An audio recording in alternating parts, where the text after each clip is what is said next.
Girl, I want to know your name.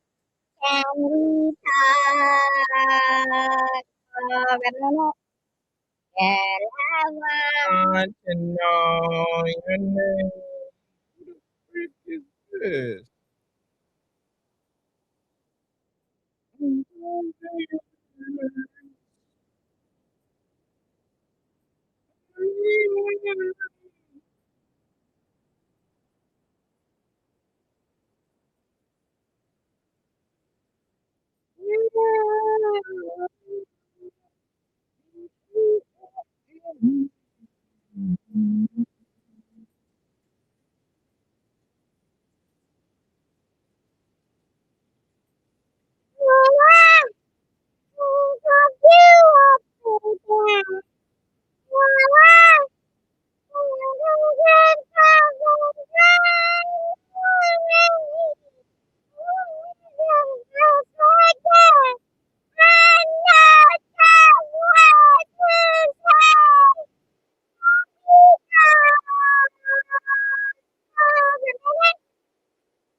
So we're gonna vibe out for a minute, and then we're gonna get straight to these topics. If you guys get any songs you want to request, send them through. It's the Mandem Live Show. It's your boy Gutsy.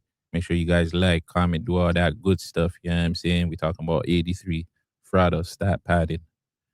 Share the live, share the live, share the live. We got more tunes for your head toppers. Make sure you guys like. It's very simple, it's very easy, and it's free of charge.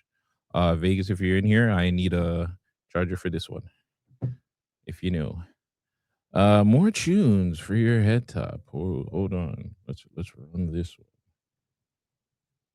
What we're gonna do right here is take it back. Way back. Back. Ah.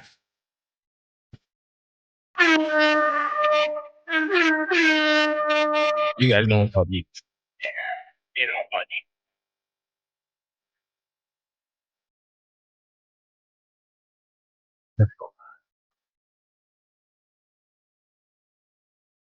to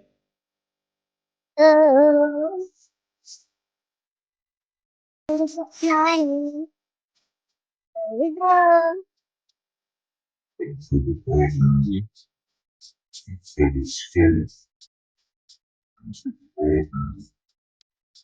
You go.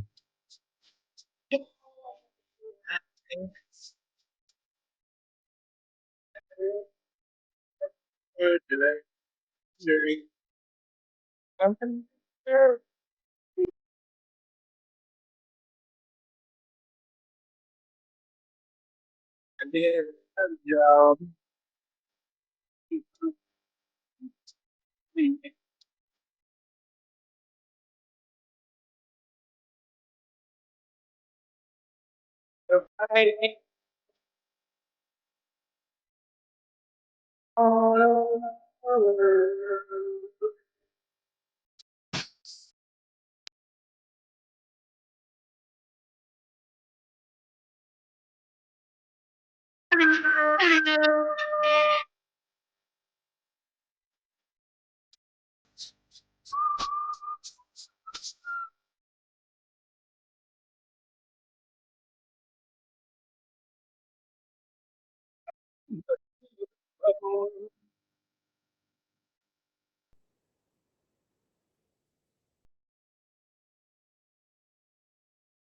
feel go.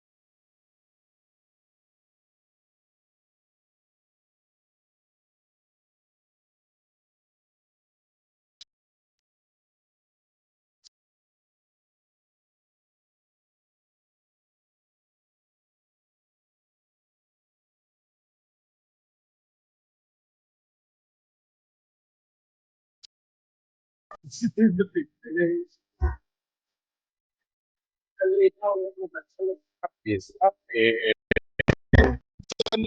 up here. God,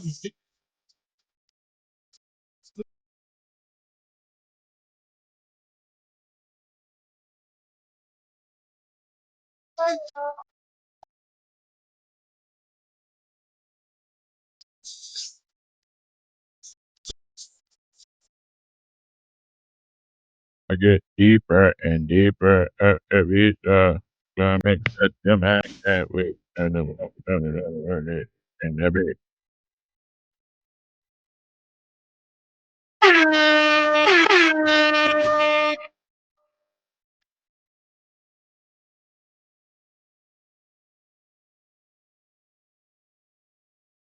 fall in love again, guys.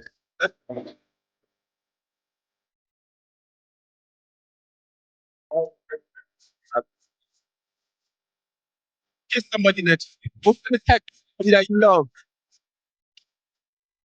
Like me joy. Like mm, like like ah, ah.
Alright. Alright. Wait, bro? What the hell is that? Sorry, I don't know what the hell that is. The song? Middling. Not middling. You don't know them good there. You don't know that. So, you don't know them. So, you don't know them. So, Janet Jackson. What's your estimate?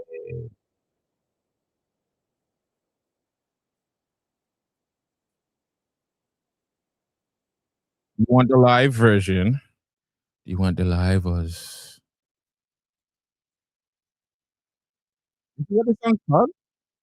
Don't kill me. I never knew the song called Estimate. Seriously. Seriously. Got to.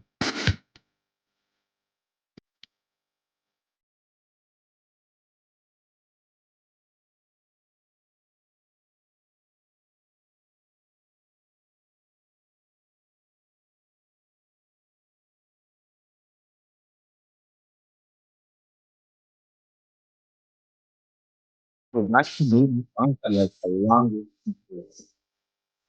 You were so awesome the scene. You got me to talk. You got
yeah.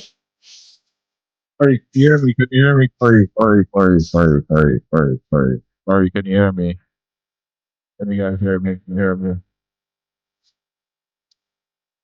Right.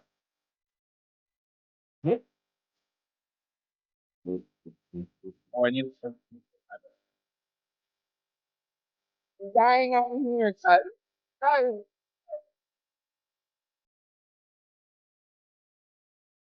You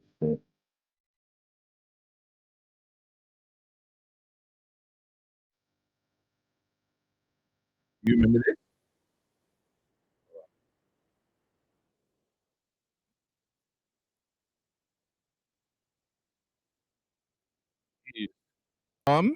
Bam ain't drop no freaking verse like that. Don't ever do that to the boy Kobe. What's going on, y'all? We love, baby. Can I get some W's in the chat? No, can I get some G's in the chat? Or some GTVs in the chat? Or some V's in the chat for Vegas? Or what else? Some T's for the T for the GTV? It's your boy Gutsy. We're here live, Radio 4 GTV Network. A lie, RIP Kobe. Kobe's in his grave right now. Like, yo, you let this guy Bam friggin' beat my record. Like, Bam out of all people. But yo, how's everybody's rainy day? You know what I'm saying? It's cold, it's rainy outside. I told everybody was so excited for the warm weather. I told you guys, don't get excited. If you spoke to me, you know. Welly, big up Welly 96. I told you guys, do not expect warm weather until what? Like June. Until June rolls around, do not be expecting summertime. I seen some people the other day were at the beach, like it was that warm outside that these guys were at the beach. All the white people, them were outside, shorts, t-shirts. I'm like, fam, it's not that warm yet. And I said it's gonna rain, it's gonna snow. I believe it's supposed to snow by the end of the week. So you guys prepare yourself. I know a lot of people are sick. If you're sick, stay the hell away from me. Do not pass me your spliffs. Don't ask me for my spliffs. Don't do anything like that. Just stay the hell away from me. Stay in your yard. You guys know how we did COVID times, right? But yeah, I hope you guys are enjoying your days. March break is next week. Is it just me, or back in the day when I was a youth, March break was like 2 weeks? I don't know why these youths are just getting a week, but shit, they do need a week because they be dumb. Some of these kids be dumb as hell. And if your kid is dumb, I apologize, but you know, it's not about me. I'm not here for a long time. I'm here for a good time, guys. And as you can see in the photo, Mr. Bam Adebayo has made history. Yeah, last night, Mr. Bam Adebayo went out of his way to score 83 mother effing points. This is the second most points scored in an NBA game. It's got people asking, what the hell is going on with the NBA? Is this the NBA I used to watch? Is this the NBA I was into? Is this what our NBA is turning into? Holy, why the Glazers? Why they do it like that? My God, they put the glaze. But yeah, man, Bam Adebayo, the Miami Heat. I think he's a power forward or center, I can't remember. Last night, he did the unthinkable and he beat out Kobe Bryant's 81 points. But for all of them, we have Wilt Chamberlain that scored 100 points, but none of that was televised. That was all alleged. I think that's even cap. Like that Wilt Chamberlain 100 points, like who is there to even say like that was real? But yeah, it all started last night when he scored 31 points in the first quarter. That was the 5th highest scoring quarter in NBA history. You know what I'm saying? 31 points, 5 for 8, 3-pointers.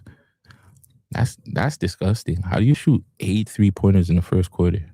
What are you doing? What are you doing? But yeah, Bam Adebayo had the 2nd highest scoring game ever. 83 points. So let's tally this up because I am not good with math. The man shot over 100 shots last night. That is crazy. How do you shoot so much? So yeah, he went 20 for 43. That's less than 50%. He shot 43 free throws. That has to be a record.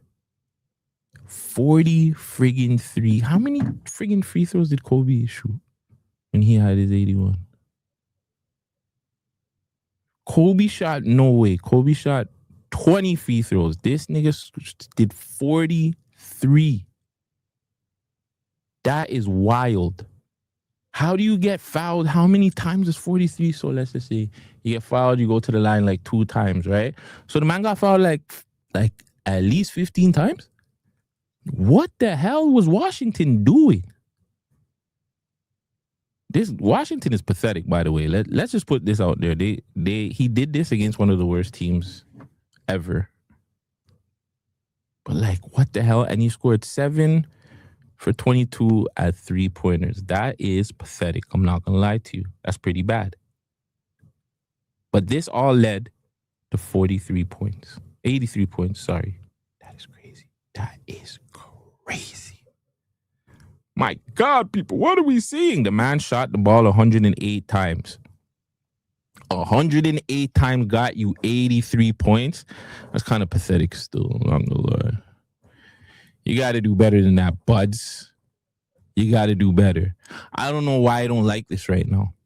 As a man from Toronto, and Kobe did the 81 against us, I should be happy that Bam kind of beat this record and evaporated that whole thing. People are going to stop thinking about, oh, Kobe did it to Toronto and da-da-da-da-da. Bingo said that the NBA needs to bring back hand checking. 90s defense, 100% Bingo. You're not lying. You're not lying. The Miami Heat previous single game scoring record was set by none other than the third best player of all time, LeBron James. And look at his stats. The man did 61 points, 7 rebounds, 5. Like, what was my boy's score? Yeah, like, what was his other stats? Because they just talk about 83 points. What else did this N-word do for that game? Like, did he rebound the ball? Did he pass the ball at all? Because 81 points means, or 83 points mean you didn't pass the ball much, cuz. Where is this game? Miami Heat versus Washington, 150 to 129. Like, these niggas don't even know what defense is anymore. Like, what's defense? What? So he had 9 rebounds and 3 assists. 2 steals, 2 blocks. Okay, that's not bad. But he could have got a 10 us. I don't think he passed the ball, Exotica, like, at all. He got a few. He got a few friggin'. You call it there. He got a few assists, so I can't even knock him too much. But that's pathetic. I don't know who I'm more mad at. I don't know if I'm mad at like Washington for allowing this, or even the coaches for allowing this, because that's pretty bad. Like, Eric Spoelstra is supposed to be like a pretty good coach that people rock with, so I don't know why he would allow that. Oh, there we go. Man. This is one of the craziest stats ever. These niggas do not play defense no more. They don't play defense no more. Oh, did he bring me a charger? Oh, Vegas is so sweet. He brought me a charger. I didn't even know. I don't know how to take this. Like, I don't know how to feel about this. I'm disappointed. The internet reacted to this. Everybody was disappointed. Now, my whole thing was like, is this stat padding? Should there be an asterisk around this? The man scored he scored 83 points. Half of those points were scored at the free throw line. Like what kind of NBA are we playing? At the NBA I played in, Kobe didn't score that much at the free throw line. I don't know. We didn't see what Wilt did at the free throw line. LeBron didn't do that at the free throw line. I don't even think Shea did that. The free throw god has done that at the free throw line. This is like sad. I used to watch NBA, and when niggas were going off and scoring like 20, 30 points in the first half, you were boom, put that nigga on the floor, bro. What do you mean you're scoring that much? Slap that. Shaq and Charles Barkley, you're elbowing mans. Like, what happened to the days where you can't play defense no more? Fam, if I could show you guys some of these touchy pause fouls, like the man barely got touched and they're calling fouls. What are we doing?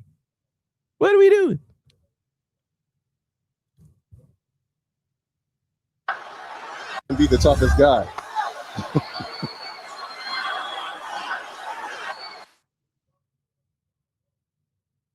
This is last night. Everybody came out. That was dope watching. Vince Carter, shut the hell up. But that was dope watching the nigga take 43 free throws. That's not the NBA that we grew up on, nigga. That's not the NBA I know. Who's this? Who's Bam Shotty? That's Bam Shotty. All right, let's see what these guys have to say about this. Wilt Chamberlain, Bam Adebayo, Kobe Bryant. The second highest scoring single game performance ever behind only Wilt's 100-point game is now held by Bam Adebayo. That's a sentence I don't think anybody's ever even thought. And now it's a reality after he surpasses Kobe's number of 81 points and drops 83 against the Wizards tonight. I definitely think that Wilt was stat padding, because how the hell did he get 100 points, fam? Like, I don't even think people remember when Kobe did that at halftime, the Raptors were up, okay? Like, people forget that. Kobe had to score 80. Okay, I'm lying. He didn't have to score 81, but like, the 81 was somewhat needed. He was getting, the Raptors were, I want to say they were slapping them, but yeah, I'm saying they were putting pressure on Kobe. I don't know about Wilt. I don't know who Wilt was facing, why Wilt had to score 100 points on a one team. Like, cuz, go get some rest, bro. You got 100 girls waiting for you. Smash like 100 things. Why do you have to come back and do 100 points? Go get some rest. Fam, this guy's facing the Washington Wizards. They were up. He did not need to score 83, man. Shout out member Underground Nation. Underground. Make sure you guys go follow Underground Nation, man. Hardest worker out here.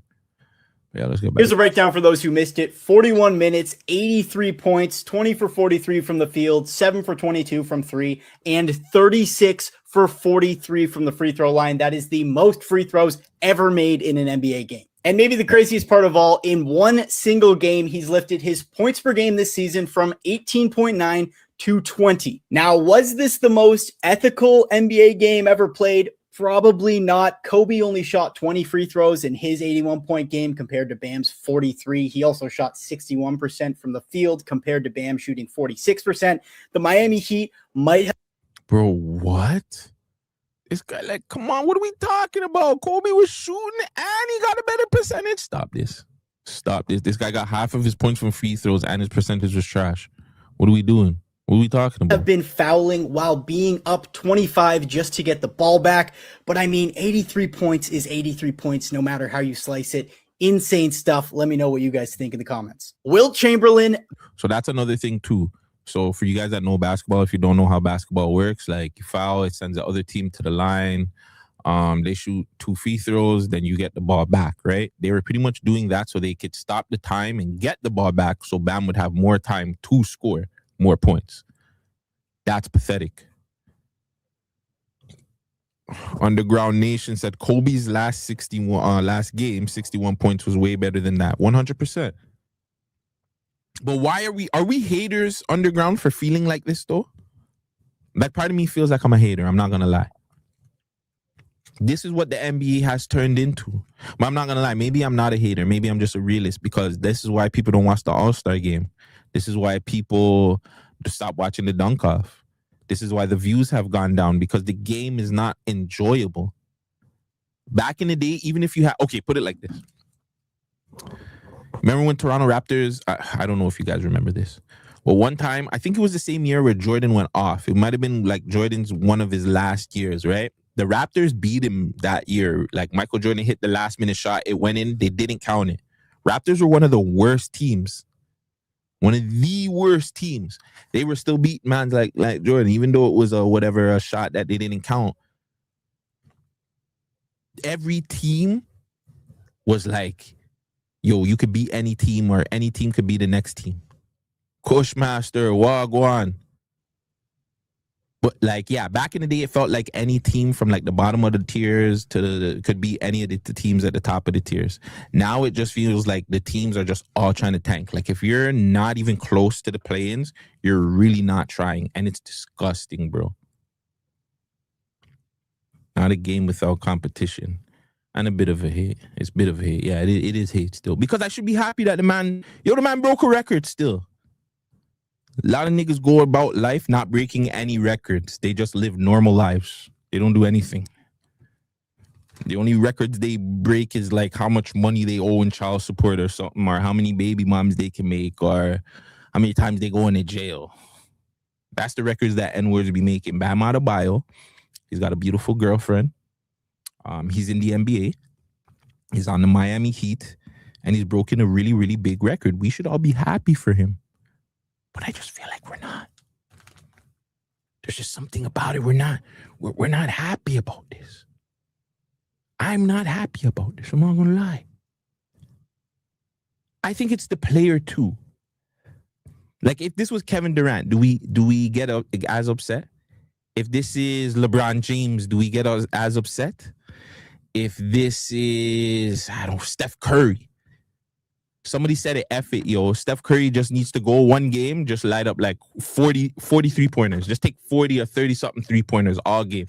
Just nothing else. Don't do no layups, no regular shots. Just every game. Just come down 40 on them shit. Just let it fly. Let it fly. Just keep going. See where you go. How much points do you think Steph's gonna get? Just mere picks and just letting it just let it fly.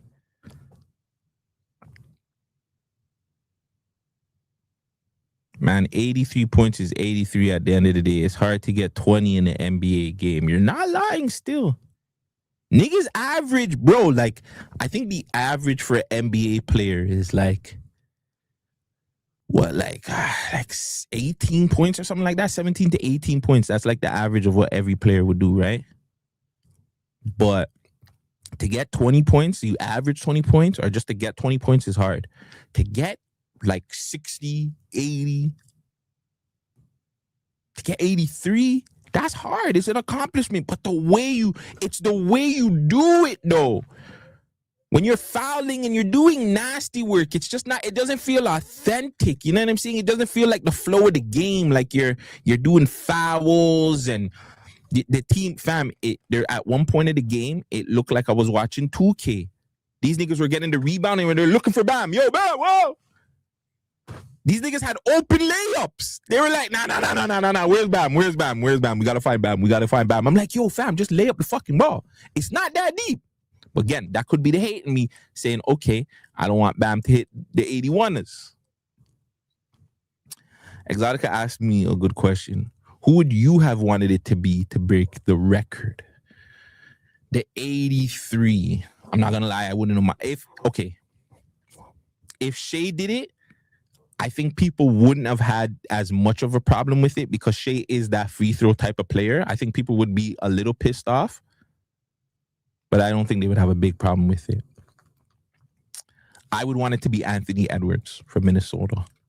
I would want Anthony Edwards to take that 80, 81 and just, you know what I'm saying, and just be like, yeah, I love Kobe, but you know what I'm saying? Kobe's a guy back in their era. Now I'm the man now. I'm holding it down. Anthony would just have an aura about it.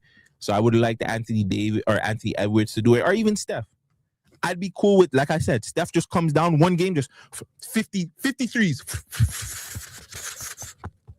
Just let him fly. Doesn't take no regular shots. Steph Curry can do that. I'm telling you. For one game, Steph has like a good 2-3 years, maybe 2. One of these games, when there's like a shit team and all the members are injured, Steph should just say, fuck it. For the whole game, I'm just shooting threes. If this is what's going on, because again, I'm going to try and find the highlights. If you watch the game, bro, they were purposely trying to make the man get 83. Like, I think they were built like, yo, we're going to, like, the way the game was flowing, he made a 1-2 shots. He got hot early, and they were just saying, F it, let's see if he can do it. And then they just started forcing the matter.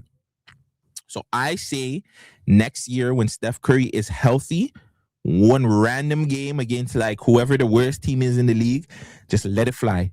53s for no other shot. If you get free throws, you get hit, cool. I just want that man Steph. Threes. Pick and roll, 3. Pick 3. Get the ball, boom, boom, boom, boom, boom, 3. That's all I want. Steph Curry. We'll see how much Steph gets. Guarantee Steph gets 103. 103. I bet I put it on. But who would you guys want it to be? Are you guys cool with it being Bam? Do we like the underdog getting breaking the record? A man that you would never expect. He's not a scoring guy. He's not like a top tier. I don't like how people are saying like he's a nobody though. And the man says he don't have no awards and all them things. I don't agree with that. But I'm not gonna lie, I don't want it to be Bam either. Not gonna lie about that. DJ Las Vegas said 83 in today's NBA is not a thing.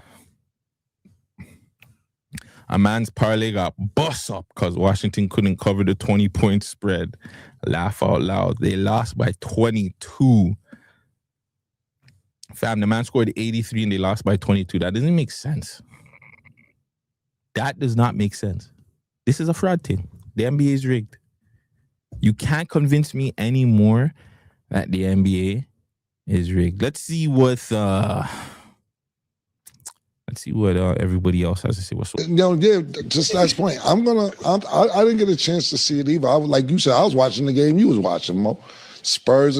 Why would we watch the Heat against the Wizards when Boston is playing the Spurs? Who would watch that? I'm not mad at that, but you can also, if you cared, which clearly you guys did not care to watch, which is fine, you can watch both. Hold on. Chris said, then people are going to complain that Curry shot 53s to get to 80. People will move the goalposts and never be happy. You're right. Yo, you're not lying. You're not lying. Because, again, I feel like it just depends on the player. Like, again, if LeBron did this, majority of people would be, oh, my God, this is why he's better than, this is why he's the GOAT. This is why he's, Michael Jordan never scored 83. And it doesn't matter for against Washington. Blah, blah, blah. They say all this if it was LeBron. There'll still be 1-2 haters like me. They'd be like, yeah, it's LeBron. He took advantage of a shitty team, da. I solely feel like it's because of the player. Like, if Steph did it, I feel like they wouldn't complain as much. Vegas said 53s is very impressive. 53s versus 50 free throws. Like, I'm saying, I'm not going to lie. Seeing if Steph can come down, like, imagine first quarter, like, Steph comes down and he drops 10 threes in the first quarter. What is that? 10 threes? That's what, 30 points? Duh. He gets 30 points in the first, and then what's another one? 33 points, first quarter. You're going to want to see him continue shooting those threes. At that point, it's a little bit more entertaining to watch that than what... fam, I just got to find these friggin' highlights for you, bro. Like, the highlights for Bam was nasty, bro. It was actually pathetic. I'm not...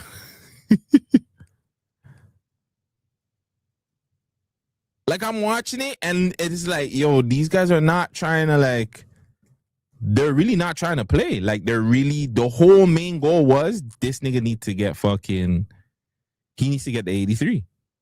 At least the 80-something. Is this last night's game? No, that's against Pelicans. Is this against Washington? Time All-Star. Tyler Hero. Nigga. Let me see the 83 highlights.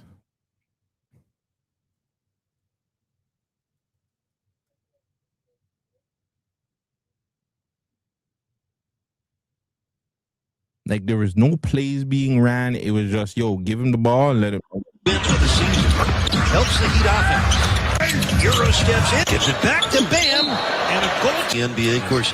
Seen that, the man blocked him, and they called a foul. Bam scored half of his 83 on free throw line. But fam, that's what I'm saying. That's what I'm saying. 53 is 153. 150. Hey man, I'm down for it. So now I want to find. I don't want to go to the YouTube. I know where to find it on YouTube. I just don't want to find it. For the Bam three. Again against Stark. Bam from the corner. Win three, Bam. Second. Yes. Free throws. You never know what's in store. Toronto leading up like a dominant team. Heat history. Spinning on soft. Wizards in the penalty. It's really bad. Here's the thing. That's what maybe I do need to find it, because they're not actually showing you the fouls. The fouls were so pathetic. Like, that N-word wasn't like, yo, fam. It's like they tried to even touch the man and they called a foul. Like, this shit was bad. Like, that's the only thing I can't get G with. Like, I'm not getting G with that if that's what we're doing, bro.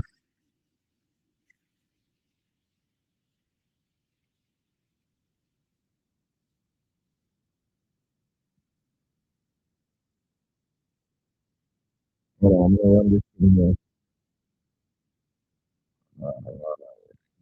Yeah. W for Bam.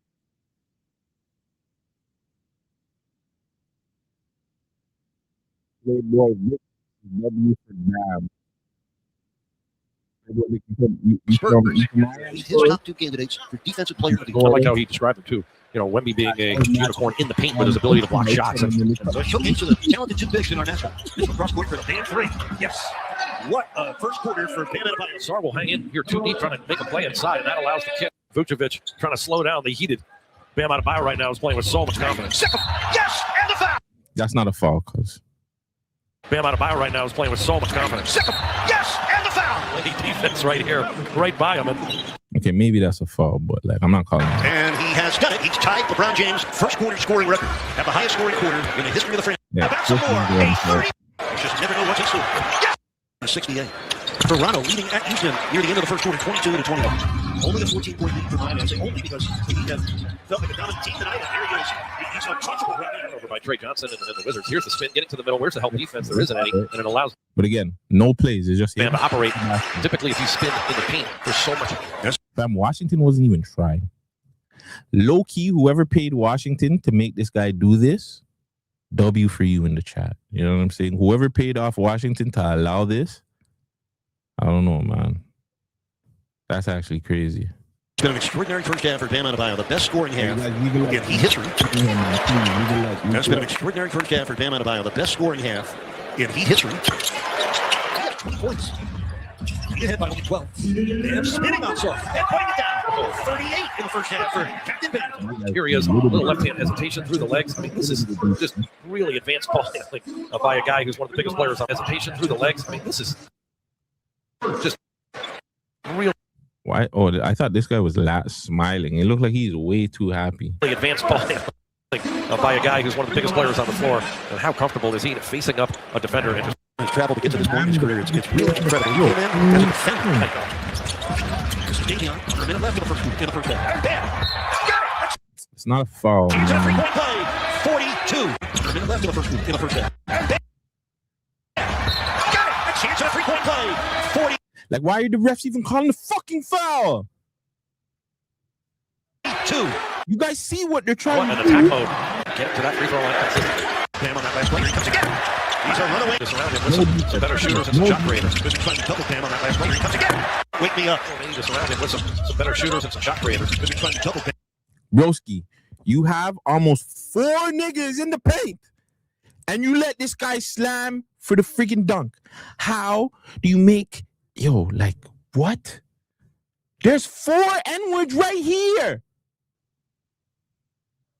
You let this guy just run into the fucking paint like this? Like, how? He's a runaway man. Mayhem Gardner. Mayhem, man. Look at this great take. Well, let's just watch him. Like, at this point, like, fuck, bro. The coach is like, the assistant coach, like, yo, fam, the man said if he can break Kobe's record, where, like, every man's getting, like, a 20K or 50K. I don't know what the hell is going on. This is crazy. With the quick blow by, he's such a threat out beyond the arc. But this guy would ever have the chance to score 50 points. He came in as a defense. Most points in his career, most field goal attempts in his career, most free throw attempts in a game in his career. And this home crowd, John, the most well-rounded, well-liked, well-respected player. He's one away from Jimmy Butler's record for free throws made in a game. More fast break points, dude, 19-5. And he's really taking advantage of transition on miscues and rebounds. Wow, they ran a play. Quick reversal pass and finding Bam in the comfy corner. Screen by Keyshawn Johnson makes it hard for Anthony Gill to get out to Bam, who's 7-0. More free rim as Riley went in. He covers. The perimeter player gets beat by blocking that shot. Fouls tonight. He's 17. The second highest scoring. More free throws. He will try to become even more free throws. Even more free throws. I'm annoyed. I'm annoyed, bro. Yeah, I'm a little bit of a hater. The Wizards players were just watching, not playing D, fam. I don't even think the Wizards players know how to play defense, fam. I literally think that they just pull up to get paid. Like, the niggas just want to do their job and go home. Like, we're not putting an effort into this shit. They're already paying us. But you want us to try? We're not trying. And two, they're in Miami. These niggas just came from, like, Club Live, Booty Trap, all them thing there. They were trying to let the night go by quick. We want to turn up. We are not here. My boy wants to score 83. Let him score 83. We don't give a shit. Anthony Davis don't want to play. The nigga got traded to Washington and just, he reported himself injured. Like, the medical staff didn't even say anything. They didn't even look at the nigga yet. And the nigga just said, yo, fam, I'm injured. You know what I'm saying? Like, I injured myself playing video games again. Like, I'm injured. I injured myself in the video game and I got injured in real life. Like, Trey Young's been traded over there. I don't think this nigga suited up yet. Like, at this point, everybody in Washington is like, fuck it. How many games is left? Let's just collect our bag and worry about next year. They do not give a rat's ass. But Eric Spoelstra's supposed to be like, he's supposed to be one of the guys, man. He's supposed to be one of the head coaches that you respect, that you appreciate out here. And he's doing idiot things like this. You're allowing Bam to beat Kobe's record. I don't like it. I don't like it. It's nasty work. Again, could be hate. Could be hate. I don't give a shit. We're allowed to hate a little bit. We can be biased. I see how LeBron fans are. I'm allowed to be like this.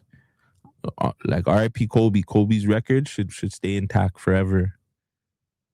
I was very disappointed. Okay. Just last point. I didn't get a chance to see it either. Like you said, I was watching the game you was watching, Mo. Spurs. Why would we watch the Heat against the Wizards when Boston is playing the Spurs? Who would watch that? I'm not mad at that, but you can also, if you cared, which clearly you guys did not care to watch, which is fine, you can watch both. Because I was going back and forth between both the games, and then the Celtics Spurs is like, Bam scoring another point, so they're putting it on the screen. So I'm like, okay, I can watch both of them at the same time. Like, I get it. Like, nobody's trying to watch no Wizards Heat game. That's why a lot of people who probably usually go to games weren't there, because it's the Wizards. But when you peeped, like, okay, this is happening, you can change the channel and go back real quick. Like, it ain't nothing but a thing, but I understand. I don't want to see a highlight of free throws. No. I don't want to see a game full of the highlights as free throws. Just my opinion. I'd rather watch Steph Curry practice in the gym. By the way, that's more exciting. He hit 100 threes from the corner. Why do you feel it's a disgrace, man? Why do you feel like this 83 is a disgrace?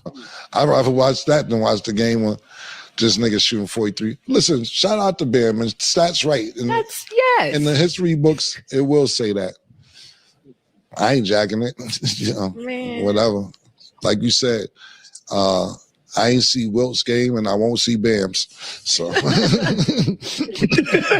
happy for him.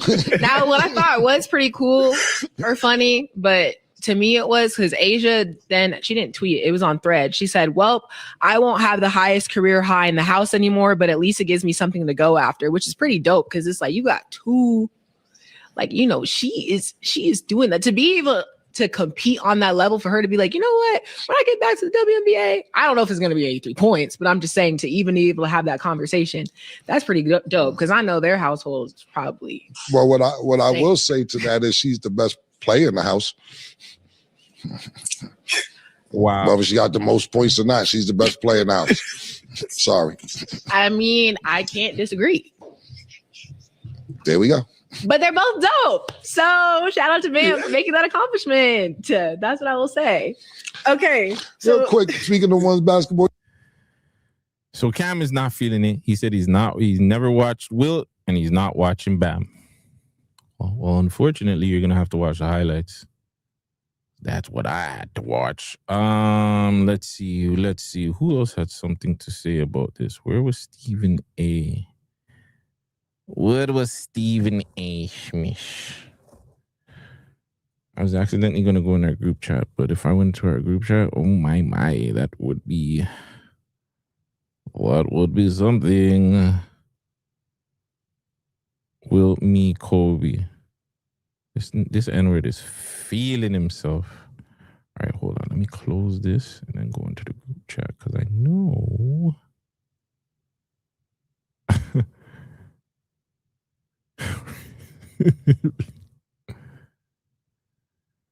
Stephen A only covers politics now. No, Stephen A. He spoke on this today. He spoke on this. Let's see. Where is it?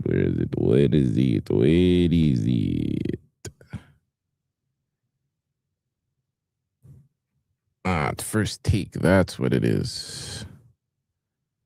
All right. How do I do it? All right. Go to stage. I think this is the right way. Yep. I'm learning, guys. I am learning. Shockingly, I'm not going to disagree with you. I'm going to disagree with your tone and who you're directing this ire at.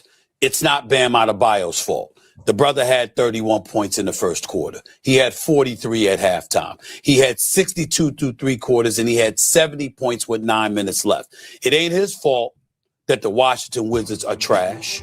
It's not his fault that you literally had them being participants in this career night, because at some point in time they posed pretty much no resistance. Okay, then you're talking about cats fouling folks on purpose just to get more possessions, to give Bam Adebayo an opportunity at the record and stuff like that.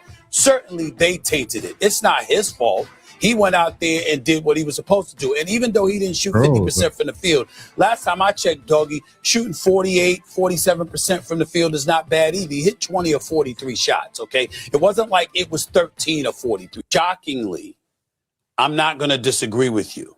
I'm going to disagree. Hit 20 or 43 shots. That's close enough, okay? Wasn't great from three-point range. 7 of 22 when Kobe shot 7 of 13. When Kobe did it within the flow of his game and the game itself. It got to a point where they were giving him the rock because they knew that Kobe was going for it. He hit 28 of 46 shots. He hit 7 of 13 threes. He was in constant attack mode. I know Sam Mitchell, the coach of the Toronto Raptors, former coach of the year, by the way. We know what he brings, what he brought to the table as a damn good head coach. What did he say? We did everything. We doubled them. You understand what I'm saying? We screened him. We did everything that we could. We changed defenders on him. Kobe just gave it to us. It's like, damn, what can you do? That clearly was not the case with Bam Adebayo last night. But you can point the finger at Spoelstra. You can point the finger at his teammates. You can point the finger at how atrocious the Washington Wizards were last night, and how this will be a blemish on their franchise for years and years to come. Get 20 or 40 come, but you can't blame Bam Adebayo, because obviously he had it going and he knew it from the first quarter on, because he never had a game like that in his life, and we saw that. Okay, this is a guy that was basically a cat catching alley oops, but through Eric Spoelstra and his coaching staff, led by my man Karan Butler, who was the best friend of Kobe Bryant's, by the way, loved Kobe to death. Kobe loved him too, and obviously he's an assistant coach on the Miami Heat that's been working with Bam Adebayo for a long time, along with the other coaches. You got to give credit where credit is due with the development that has come along, because Bam is a pretty damn good player. Let's not blame him. That's my only disagreement with you. You acting like it's his fault that Cat sat up there and laid down and tried to pave the way for him. It was embarrassing. 43 free throws, Steve. 43 free throws. Exactly. All of that, you're absolutely right. But again, I'm not blaming him for it. I'm blaming them. I'm blaming the game. I'm blaming the Wizards. I'm blaming the Miami Heat. I'm not but you can't blame Bam Adebayo. Not blaming him. Bam Adebayo can ball. He's not a scrub. He's not a scorer like that. And it wasn't equal to Kobe's performance. It wasn't equal to Wilt Chamberlain's performance. None of that. That is absolutely true. But this is a day that he deserves to be celebrated, because he's one of the good guys that goes about the business of grabbing his lunch pail and showing up to work every day and doing what he can to be the best that he can be. Yeah. It just so happens that Ime Udoka, the head coach for the Houston Rockets, he has the soundbite of the day when told about Bam Adebayo's performance last night. He brought up the 43 free throws, and then he said, and it was against the Wizards. That's what he said, and that said it all. That's where I get it. But I'm not blaming Bam Adebayo for that. Congrats to him. It's his moment. I'm not blaming him. Bam Adebayo can ball. He's not right. It's not Bam's fault. I'll blame everybody else but Bam. I will blame everybody. Let's see. What did he have to say here? Well, we don't know, because most of us did it. Only the spectators in attendance saw Wilt. We all saw Kobe. That's the difference. But he did have the 100-point thing. He had the little piece of paper there. All right, we got to go. Well, we don't know, because most of us did it. Only the spectators in attendance saw Wilt.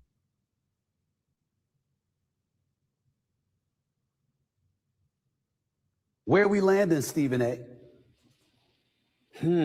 Let's look at this right here. Salty Springs Retail Row. I forgot the name of this. What's the name of this show again? Fortnite. This is the video game Fortnite, right? I'm going to go with Tilted. Yo, they got this guy on freaking Fortnite. That's how he's moving. So if anything, people should be mad at the Wizards. Yeah, I mean, you should be mad at the Wizards, and you should be mad at the Miami Heat coaching staff. That's who I would be mad at. The coaching staff is a problem too, because how the fuck did you allow that?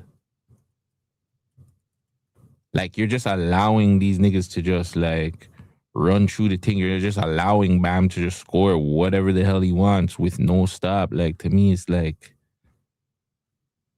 where's the respect for the other team? And that's just me. That's just I. Slash I.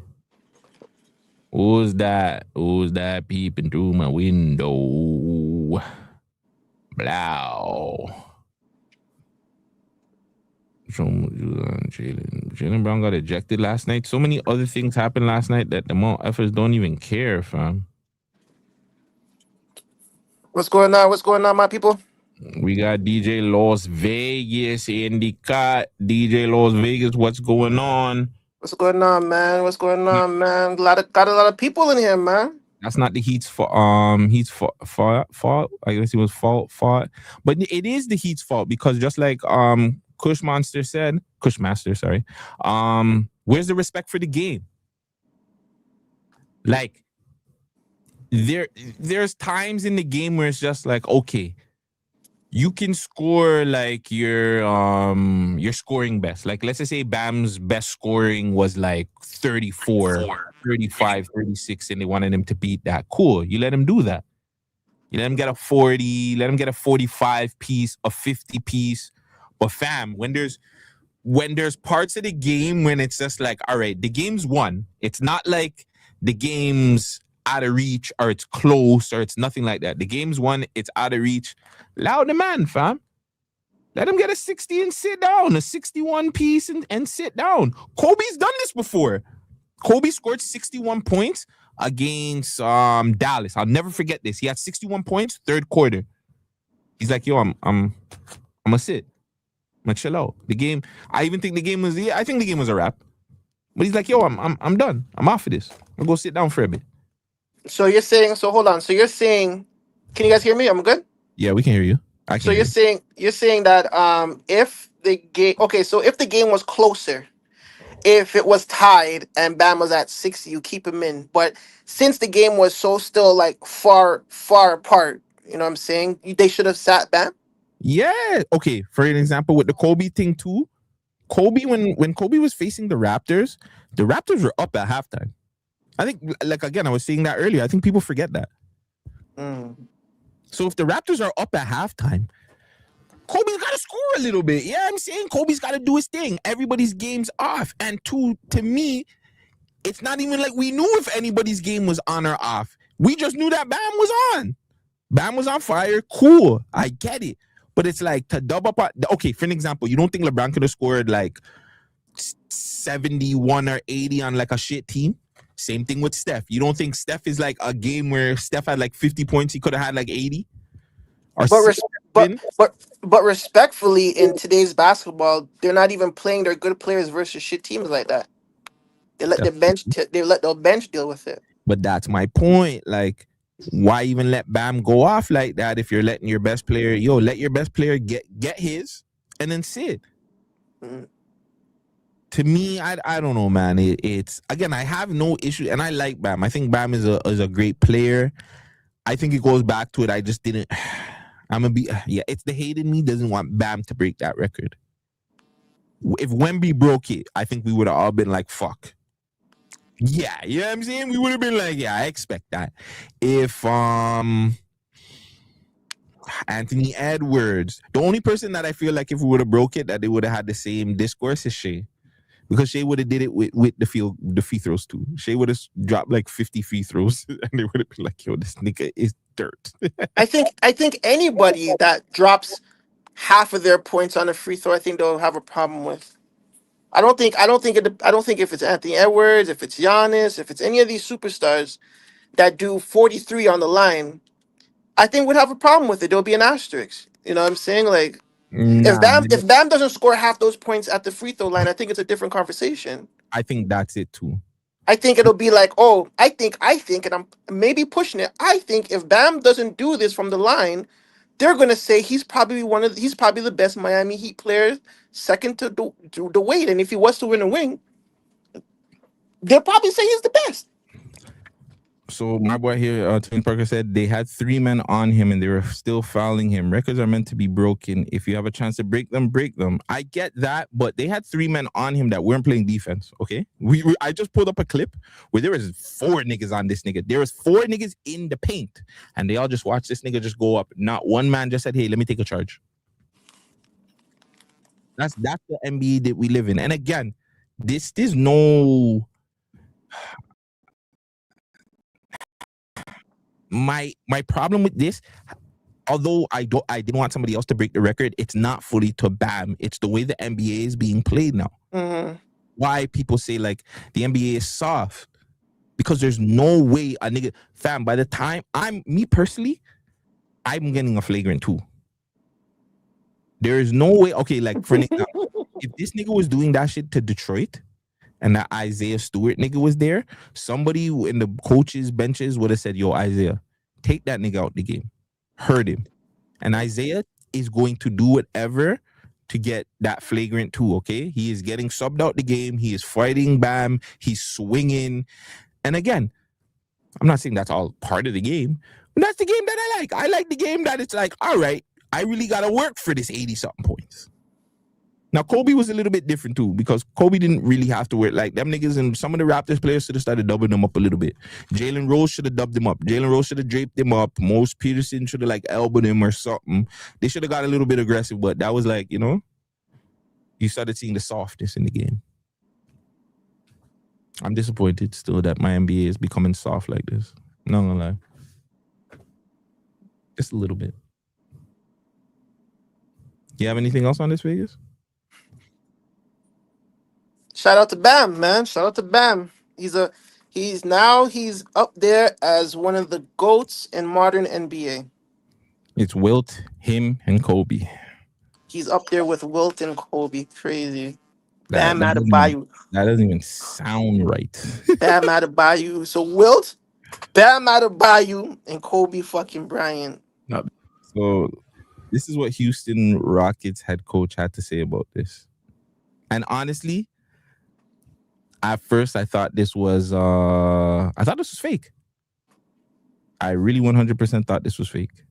I don't know if you saw that Bam Adebayo had 83 points tonight. I'm sure you know Bam. What are your thoughts on that and such a historic night?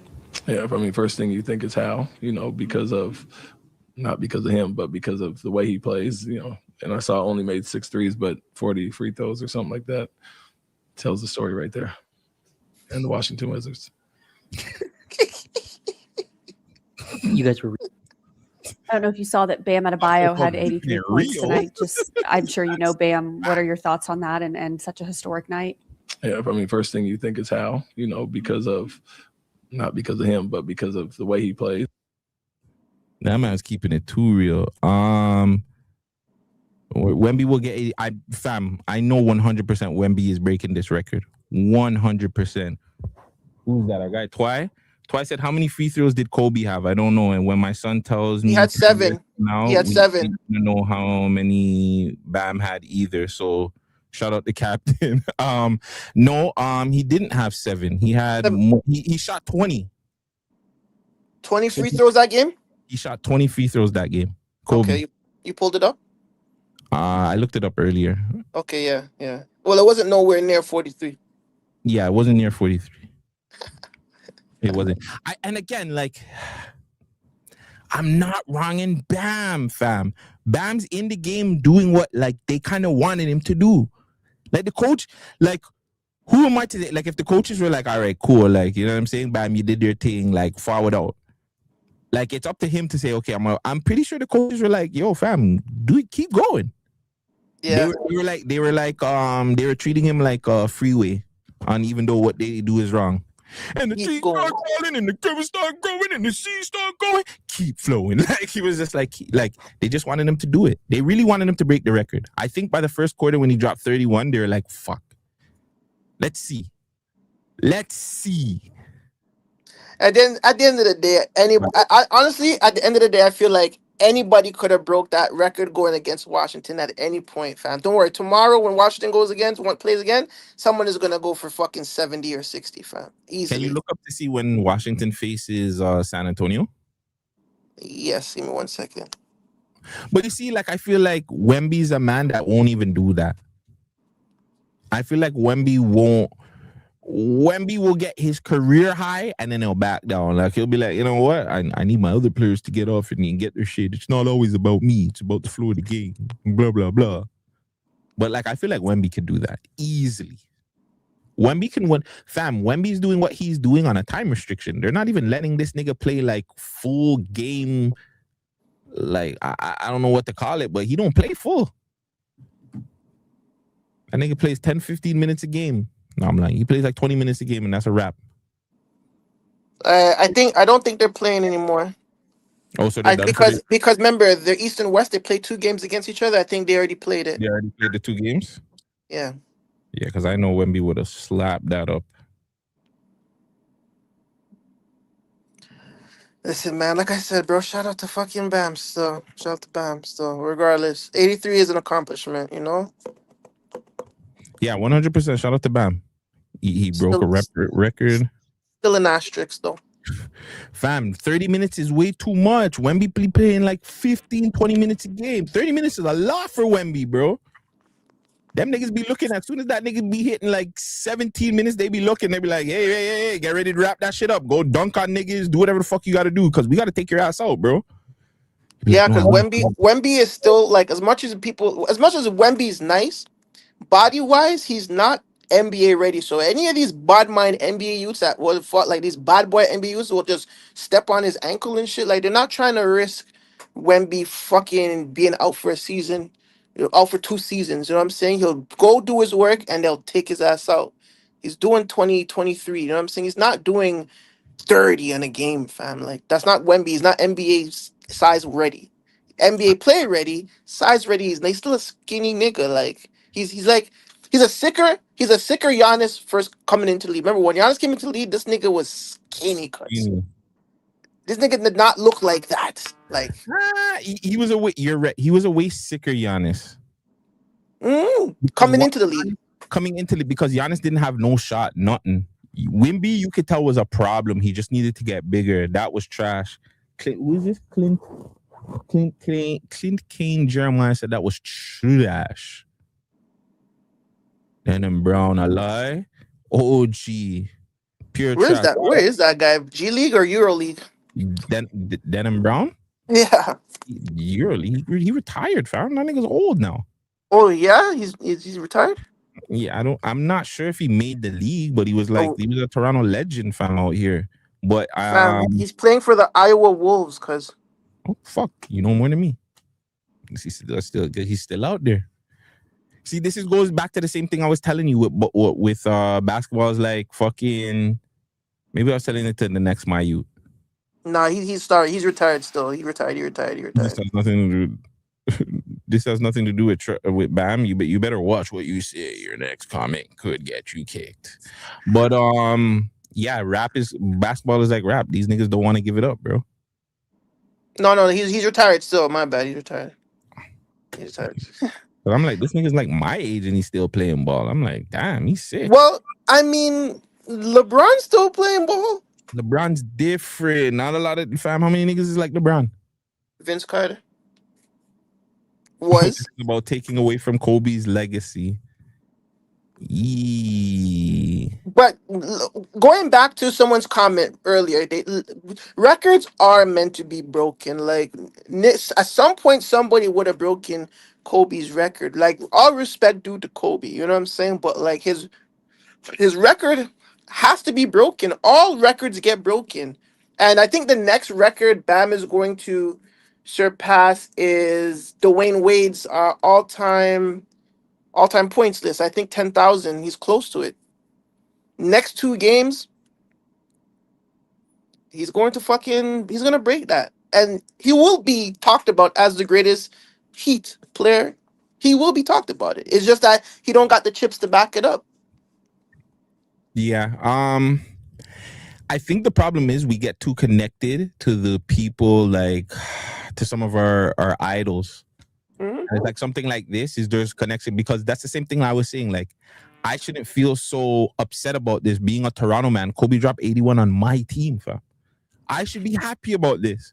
But because I'm such a, like, fam, Kobe's my guy. Like, Kobe's one of my top 5 favorite players, not even best or whatever. Like, he was, like, I've listened to this guy's music. Like, I was a Kobe fan. I bought the ugly ass space shoes that he used to have. Like, Kobe was a guy to me.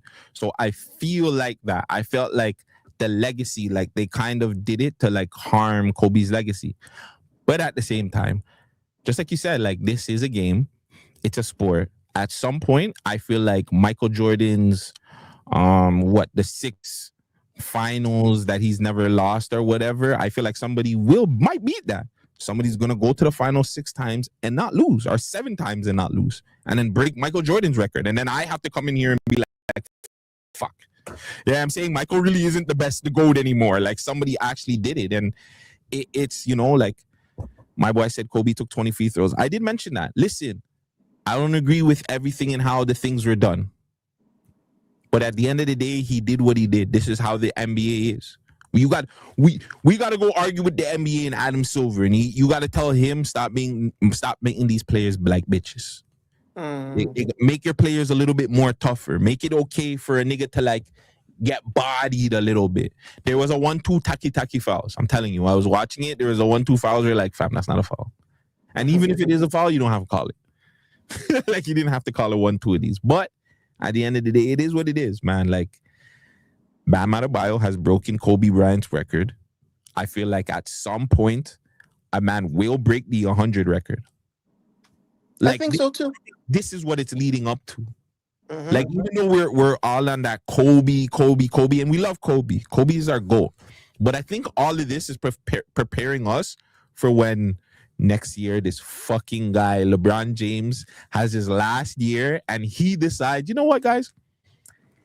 Which team are we facing? He's going to pay a team just to, like, yo, let me get the 100. And if he has that, if he starts feeling it, the first couple of them, LeBron's gonna break that 100 record, 100%. Maybe not, but we'll see. The man said maybe not. You don't think LeBron is gonna break the record? Wilt's record? Nah, I don't think so. Still, I don't think so. Did you see when our old coach was drinking champagne, aka ginger ale? What if T-Mac never left Toronto? If T-Mac never left Toronto, that we would still never got a ring. We would have been a really great team, but I don't think we would have got a ring. Because if T-Mac and Vince didn't get a ring either when they left. Exactly. You know what T-Mac said? T-Mac just didn't want to be under the shadow of his cousin. Some selfish shit.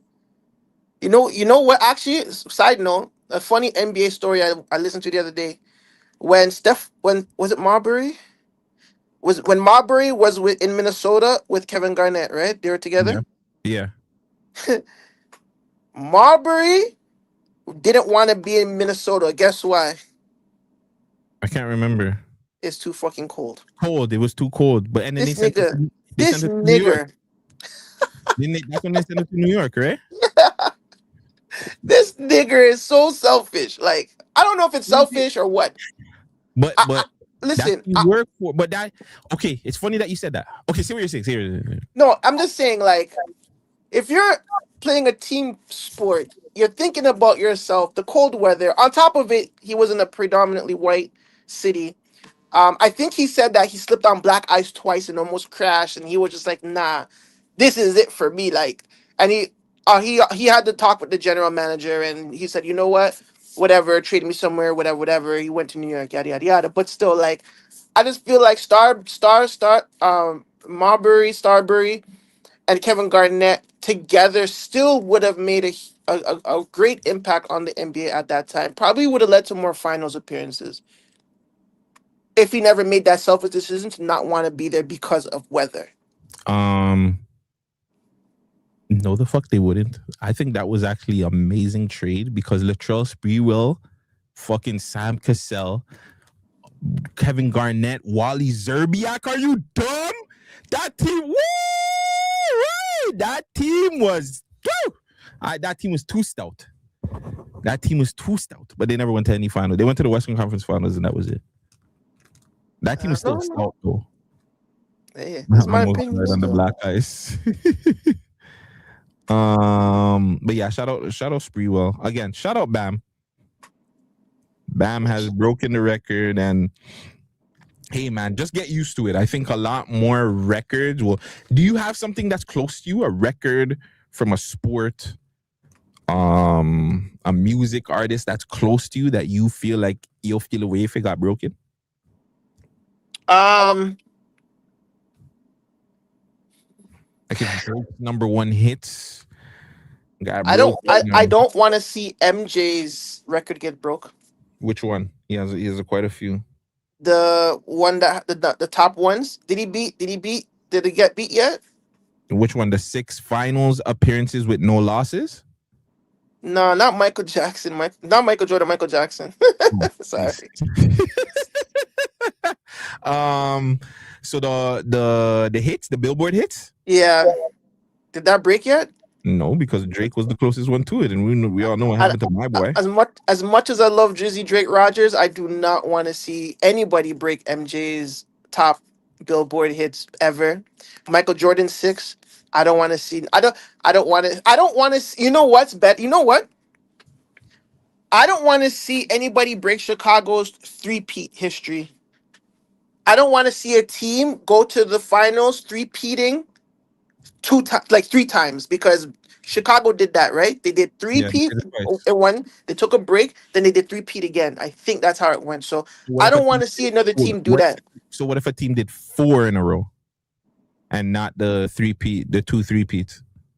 If they did a 4-peat, that will be its own history. That will be its own thing.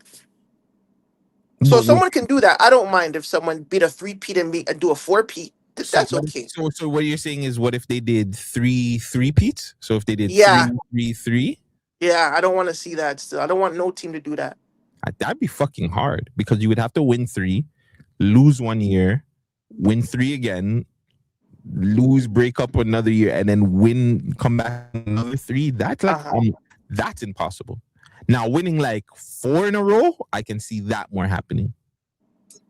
I'm fine with 4 in a row. 4 in a row. I don't think nobody's ever done it, but I'm fine with 4 in a row. I don't think any team has ever done it either. Not in the NBA. No, I don't think anywhere.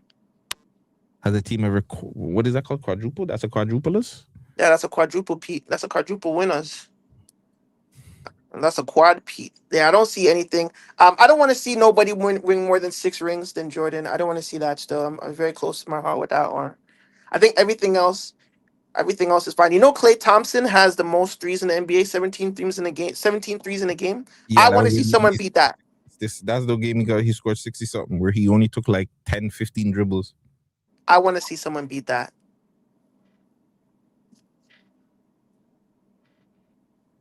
If any sports teams won 4 championships in a row, 4 championships in a row. I feel like there's a team out there. I don't think so, man.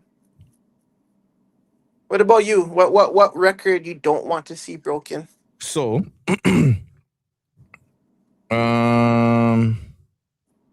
Yankees did 5 in a row. When? In the fucking 1900s? 1949 to 1953. Does that? I guess that counts.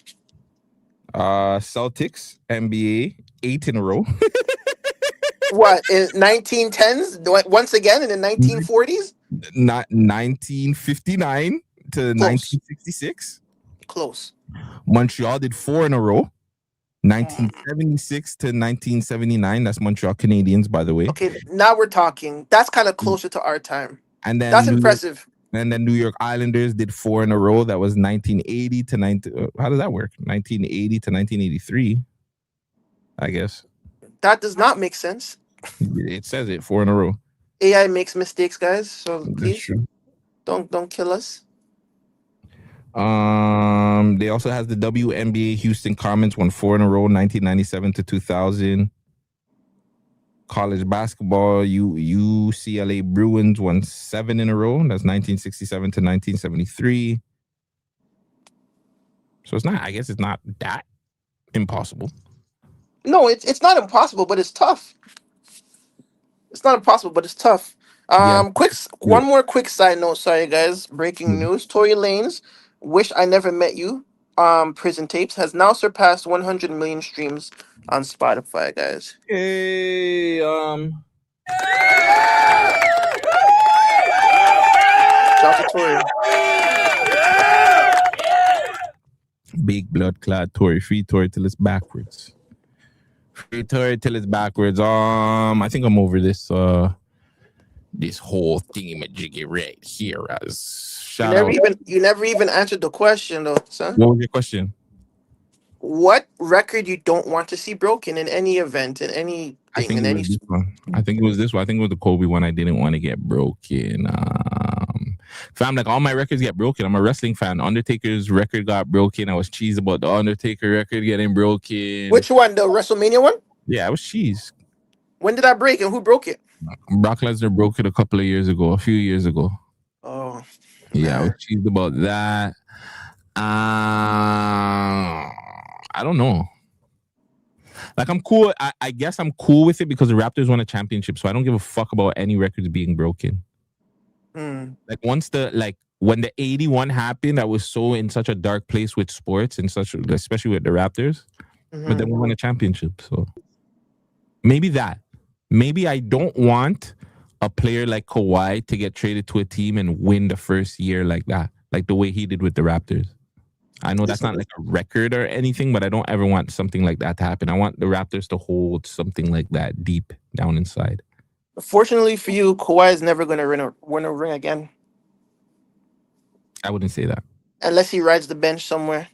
I wouldn't say that. Are you seeing how Kawhi's playing right now? Yeah, but come on. You got a lot of great teams that'll beat Clippers in 7. That's fine, but to say that Kawhi can never win a ring again, I think that's blasphemy. I'll bet on that. Yeah, you want to? How much? I bet $100. Until Kawhi, he has to retire, like from now until his retirement. If he doesn't win a ring, retirement, that he will never win another ring. He will never win another ring. Right, and he has to be on the starting lineup too. That's another stipulation. Don't move the goalpost. Don't move the goalpost now. It's not a goalpost. It's not a goalpost move. It's not a goalpost move. It's not a goalpost move. You said that he would never win another ring. Now you're saying he would never win another ring as a I also said unless he rides the bench. I also said that. The only way he's going to win another ring is if he rides the bench. Now he has to be in the starting lineup to win that ring. I don't think so. I still think whether or not he's on the bench or starting lineup, he could win a ring. He just can't do it if he's in LA. Doesn't matter where he goes. What other team would fit a Kawhi system? Shea Gilgeous, OKC. They don't need him. Yes, why not? They don't need a Kawhi, bro. Why not though? They want a ring without Kawhi. Why would they need a Kawhi? You're asking what would fit the system. So now you're saying that they don't need him. I just watched them get slapped up 4 times in a row by fucking San Antonio. So San Antonio's a great team. So if I can take a defensive stopper, I don't care how old he is, if he's healthy, he's still top 10 player in the league when he cares. I'm picking him. I want to say, depending on, if you don't get the bullshit that comes with him, majority of the teams are taking Kawhi. I don't know. Still, it depends. He doesn't. Whatever. I'm just saying. And I feel like OKC could still beat San Antonio in a 7-game stretch. I don't feel like they're doing that consecutively. Yeah, they'll meet them and beat them. Cool. They meet 4 times every year. Mm-hmm. That can happen. But on a 4-game stretch, I still think OKC crushes San Antonio. Maybe a game 7, but they'll beat them in the playoffs for sure. 100% they'll beat them. Will beat San Antonio in the playoffs? That's what you said? OKC would definitely take San Antonio in 7 games, yes. Regardless if they win regular season. Now, the regular season and playoff games is 2 different things. Team that OKC does not want to see. I think they will see. I think that they are ready for any other team. I think that when it comes to San Antonio, that's the one team they just don't want to see in the playoffs. They'll see, they will see anybody else, not them. So this is a guy right now. So we got Kawhi Leonard, pretty much 28 points, 6 rebounds, pretty much 4 assists, shooting 50% from the field. Listen, Kawhi is a top 10 NBA athlete. I am not saying that he's not. What I'm saying is that he's not going to win a ring again. The system is not set up for him. He's getting older. It'll be very, very tough for him to get a ring at this point. So I don't feel like he's going to be able to do so. I'm going to throw out some scenarios. Kawhi, if they made a trade to get Kawhi on New York Knicks, you don't think they could win?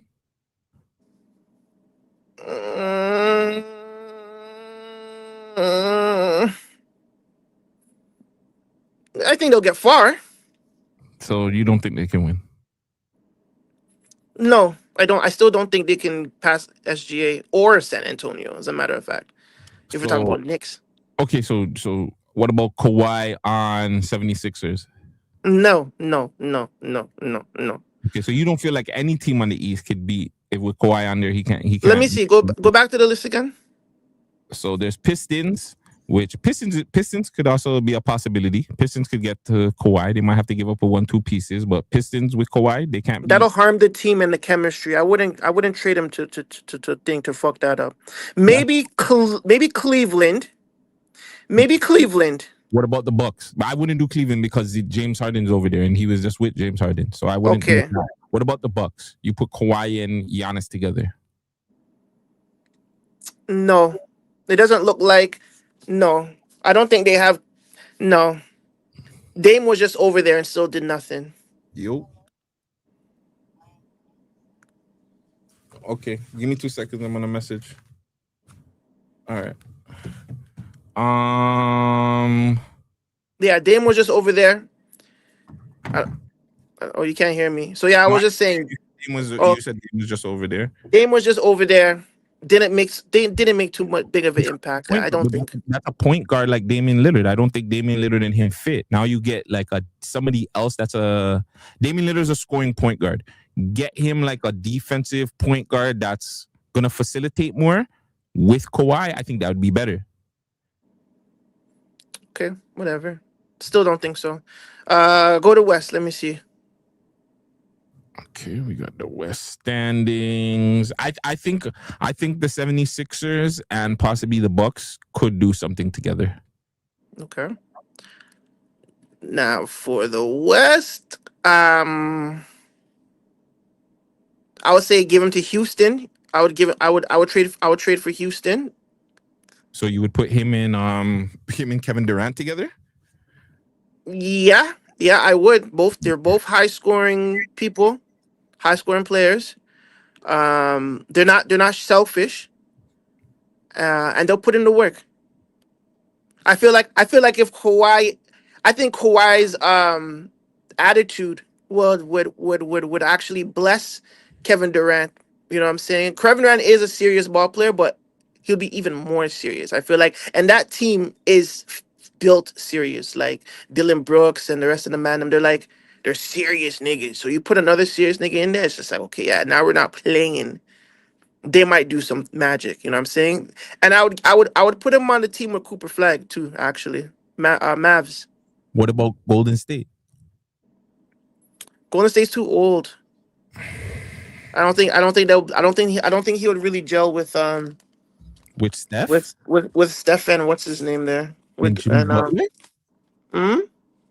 Steph, what do you say? Steph, Jimmy, and fucking. Well, Jimmy Draymond. Unfortunately, Jimmy would have to go. It wouldn't even make sense. Jimmy would have to go. They'll have to trade for Jimmy. Jimmy would go to LA Clippers. Clippers, yeah, he would have to. That might even be better. I think Jimmy on the Clippers might be better because Jimmy is exciting. I feel like the LA Clippers need excitement. You know what I'm saying? I think Kawhi's too boring for the Clippers. They did have the excitement, and that's what didn't work. I think they might have to bring that back again. Okay, what about LA though? Like that's the elephant in the room. If Kawhi goes to LA now, if they were just to switch teams, same city, switch teams, would that experiment work? So but you would have to get rid of one of the three. Like I would have to. So who are the three I need to get rid of? Luka or LeBron Luka, LeBron. or Austin Reeves. So you're obviously gonna say Reeves. No, hold on. Let me think. If we're doing a destiny swap, fuck. Who's the center over there? Rui Hachimura? Is he still there? Yeah. Is he the starting center? My boy is he's not even the starting center though. Black you, no? Yeah, Aiton. That's what I was saying. Aiton. Fuck. Aiton. Yeah, Aiton would go still. I'd probably let go of Aiton. Some draft picks. I'll put back Rui Hachimura center as a start. And I'll throw Kawhi in there with Austin Reeves and them. See how that works, because LeBron's not gonna do that much minutes anyways. He'll put in the work, and I feel like it's back to that serious energy too. Like I feel like they'll win a lot more games still. Fam, Kawhi can definitely win a championship before the end of his career. I just don't know what team would take him, but it's definitely a possibility. 100%. How old is he now? 36, 37? Kawhi is... I don't even think he's that old. Is he? He's not in his 20s. No, I know he's not in his 20s. Where does it say? I'm going to go off the ring. I'm going to go off the ringer and say he's like 36. 34. He's 34. Okay, he still got some ball in him. Jonathan Thompson, big up yourself. How are you enjoying this weather? How are you? Nice. Yeah, Kawhi can definitely do a couple of more. You're right. Kawhi 34. He probably has like less than 6 years left. I was gonna say he has probably 7 years left, and if he gets injured again, he's done. I think 7's a lot. Niggas ain't playing till in their 40s, eh? Like that, fam. You might be right, because that's why he did the little fraud thing to get the money, because he's probably planning his exit route. This nigga's like, yo, I'm done. I have like 3-4 rings already. Like, I'm good. Like, I don't have to play ball. So you are right. Maybe the nigga don't even care about trying to win a ring. This nigga's just trying to get his money. I think for him, he's blessed where he's at. But it sucks because I wish he had more. Like you said, if he actually really loved ball, he could be the best player in the league. At 34, at that, he's still young. Top 3, I don't know about best, but like I said, if he cared, top 10 all time. Top 10 all time for sure. Top 3 right now, along with Anthony Edwards and Luka. I want to put fucking Mayut in there too, actually. What's the next tall Slovenian youth from Denver? Jokic. Jokic is a top 3 guy too, you know. Yo, was that your camera girl outside? Huh? The camera girl. I think she's back outside. Is she for real? Yeah, check. I could be wrong. I could be wrong. Okay. What's up? I was going to message you actually, but I forget.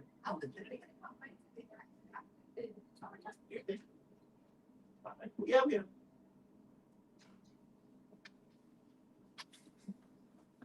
I was right. Yeah, she's taking pictures. Okay. Oh. Yo, did you hear about why Dax left him? Why Dax? Yeah. Who's Dax again? Prescott. This guy's like, who? Dak who? Oh yeah, because fucking he allegedly he was cheating on the thing, fam. Mm-hmm. So yeah, at first they were saying it was because he wanted her to sign a prenup, and we want prenup. And she wasn't having it, so she said, "I don't want to get married no more." But yeah, it's now come out to find out that Dax has been effing around on the thing, fam. She found out on that day, and she called it a wrap. You can read the article though. This guy said, Dax is the Canadian rapper. No, Dax is the football player. Does this even go to page 6? It doesn't go to page 6. It just says that Sarah Jane Ramos called off her wedding to Dak Prescott after accusing him of ongoing infidelity issues. So it's so funny, like if it's ongoing, like what happened as to like what was the line that crossed? You know what I'm saying? Like yeah. You know what I'm saying? Because okay, like no homo. If I was a bitch, you know what I'm saying? If I was a girl and I'm dating a celebrity athlete, I'm gonna assume cheating is gonna come with this territory, and I'm gonna be okay with that. But there must be a line that's crossed. Like I'm gonna have my like stipulations. Like yo, you can't fuck my family. You can't fuck my sisters or brothers. Pause. You can't fuck them in my house or our house. You know what I'm saying? If you're gonna sleep with another girl, they have to be out of our city where we live. So you can't be fucking bitches from Dallas and play in my face. Like you could go OT your little games out of town. You could do your little one-eyes and then come home. I don't want to hear nothing about it. You know what I'm saying? And just know if I feel like I want to bun you, you're gonna bun. And that's that. That's my rules. You know what I'm saying? I feel Hold on. If I'm the breadwinner now, you're making a rules that's telling me that you can give me bun? Yep. Nah, that doesn't work. No, it works. No. That's not how this. Listen. Hold on. But this is the thing. I'm gonna have the most firest pussy ever, fam. So you're gonna have to think twice. Hold on. I'm gonna have firebox, fam. Hold on. That's not this box ain't for free. That's fine. And neither is this paycheck that I'm getting. You're not going to get this 20 million, 50 million, however much million Dak is fucking getting. So you're not giving me all those rules and then telling me, oh, I'm able to fuck too. That's not how it works, bitch. If you are gonna do it, you better not tell me. You better keep that shit on the super low ski. You be fucking in the garden man or the pool boy when they come and you just give them you give them a wet like whenever, and then you know what I'm saying, they cut, we never see them again. But you're not out here telling me that I'm the breadwinner. I'm supposed to be giving all these things to you so I can go out and do what I want to do just for you to cheat on me too. No, that's not how it works. But you see, I'm not. But the rules will still apply to me. Like I'm not gonna slap no fucking dega youth in Dallas, fam. Like if I'm gonna slap a youth, it's gonna be from like Austin or like nobody in Dallas. Dallas is off limits, fam. You're not slapping nobody in general. You're broski. I am the breadwinner. I don't care who's the breadwinner. You want to fuck on me? Then if you're the breadwinner, if you're the breadwinner, then be faithful to me, fam. If you're gonna go around with these dega cheerleaders and fucking get sloppy toppy and stuff and bring disease to me, fam, it has to come with something, fam. I need something, fam. It comes with the bread. The lifestyle that you're living, that your best friends and your mom never lived, and your sister's not living, and your auntie's not living. That's what it comes with. That's not fair, son. Life is not fair, my nigga. Okay. Fuck it. Hold on. Bitch, you wasn't shooting with me. You wasn't with me shooting in the gym. All right, hold on. And what if I was? And anyways, listen. Okay, so flip side then. Fuck it. Flip side then. Let's see. Flip side then. If your girl is the breadwinner, right? And so basically, if your girl is the breadwinner, she could technically do what she wants. Yes. And you would have to hug it. No, okay. It's not if she's the breadwinner. If she's the breadwinner and she's giving me a lifestyle that I can't get anywhere, then yes, I gotta hug that shit. Hug that shit. You're not gonna have a side us. Fam, she's getting her back blown out, and when she comes home, I'm rubbing her feet. Yeah, baby, how is it? You're not gonna have no side us. No, I'm gonna do my part. I want my lifestyle, fam. You're trying to tell me I can sit at home and play video games all day and I don't have to do nothing? I can order Mr. Puffs all day. All I have to do is shut the fuck up and take whatever bullshit my girl's giving me? Hey, man, sign me up. Sign me up. I'm kicked up. I'm calling the man. I'm like, yo, I'm here playing Marvel Rivals Wagwan. I'm not gonna lie, still. Maybe just fuck down 10 niggas today, but yeah, I'm saying we up. Fam, I'll be messing in the dogs then. Where you guys want to go? You want to go to Mexico? Or we can't go to Mexico? Yeah, I'm not gonna lie, still. I'm signed up to that. Still, I'm not gonna lie. I really don't get fronts. So like everybody out here thinking I'm a big whore. I don't get fronts already as it is. So like, hey, if my girl wants to go cheat on me, like, hey, I'm cool. Yeah, I'm not gonna lie. I'd sign up to that still. Girls, yeah. If my girl was a breadwinner, 100%, fam. Yeah, fam. I wouldn't even give a rat's ass. Like, I don't even like to talk to people like that. So I'll just be in my zone, dog. Like, sign me up. Like, exactly. We don't even. I don't like people. People don't like me either. I'll just be on. I'll be on TikTok. I'll be on TikTok live all day, getting gifts. Send me a gift. saying this guy never moves the goalpost. Sometimes he does still, Sam. Sometimes Gutsy does move the goalpost still. I caught him 1-2 times moving it. Tell me. So the goalpost is here, right? And the next one is right here, right? Right here, right? Them niggas would move. Yo. I'm not gonna cheat with that type of girl. Why? I don't need to cheat. Yeah, you wouldn't need to. You wouldn't need to cheat. Why So do I need to cheat? if you get everything in the world, fam, you don't need to cheat. But I don't know. As far as the goes with Shorty, yeah, I don't know. Still, she obviously he promised her a different world, and she just wasn't having it still. So poor Dax. Well, maybe not. Maybe this what opens up the world to do some different shit, and this is what he wants to do. Yeah, maybe. I still think it's the prenup thing. You still think it's a prenup? I think that's one of the things. You want me to sign a prenup plus you're fucking on me? Ah, buddy, we're not doing that. So that's even worse, right? So imagine if he is doing that, then 100%. Yo, Sam, first off, I've been with a lot of gal, eh? I'm not like you little rookie guys that,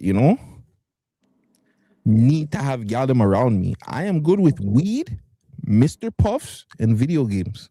I don't have to go outside. Wrestling's on almost every day too. You give me a gal that can probably. She says, "Yo, nigga, all I need you to do is stay the fuck at home while I do my thing." What the fuck do I need to cheat for? Fine. I'm living life, my nigga. Me and my girl can cheat on me as much as fam. She can cheat on me, and I go outside with the bitch in public, holding hands, loud and proud. This is my cheating, lying ass wife. Well, she's not lying. This is my cheating ass wife. She's not even cheating technically. It's part of the fucking game. That's crazy. It's the rules that we signed up for. Yeah, I'm saying this is the life I chose. Isn't it the life that chose me? Yeah, but well, at the end of the day, shout out to Dak. He's single now, so the single man in Dallas. Yeah, ladies. Dallas has some things still, like some really nice body. Like if I was to date like a white girl or anything like that, they would have to be from Dallas still, because them girls them have some shit, dog. Can I go through the GTV thing? Is it? Of course. You can go through the GTV stuff. Yeah, that's what I'm saying. This is GTV. So no, I mean like go to like the profile stuff. Don't be trying to go to the freaking. You might see some things pop up. On the GTV one too. Because of our previous guests, they like to post themselves a lot. It might pop up. Shout out to her, and we have to call her actually. That's fine. But yeah, you can go through the GTV posts. No, we can go through some other stuff. Is there anything else that you want to talk about before we get the hell out of here? Sports related? I would love to keep it sports related. I mean, we don't have to keep it sports related. We can talk about anything. You know Bonnie Blue, the girl that did the battery with the gangbang, whatever. Jesus Christ. You know she's pregnant and she's doing a DNA test with all the guys that she did the gangbang with. Oh, the white thing. Well, I guess that's sports related. Is it really? I mean, a gangbang technically would be sports related, depending on who you ask. I guess, yeah. Well, yeah. She's doing a DNA testing that I saw somewhere. I seen that somewhere. Have you watched any of her content? Yeah. No, I haven't. Very interesting girl. Is it like what? The other day, I was very. She loves everyone. I'll say that. All shapes, colors, and sizes. Okay. Yeah, I was very surprised about that. We got to interview her at some point. I would love to. I want to ask her what tastes better, man stuff woman stuff or P? Damn, deep Yeah. question. There was a volcano that erupted in Hawaii. That's crazy. Hawaii? Did you post that on the GTV? Yes, I did. I think it's there. If it's not there, it's definitely on Instagram. Okay, I'll go to Instagram. Instagram's probably a lot more safer. 100% safer. It's a lot more safer on the gram. Yeah, that was a crazy look. Like it was just like the volcano was just spewing up. I think it was Mount Kililua. Volcanoes are scary. I'm glad that we don't live in a country with volcanoes. It's fucking weird. I think they had to evacuate some people and shit like that. Shit like that. Right there. Go up some more. Yeah, right there. Beside the Mayu with the eating pussy thing. Yeah, right there. They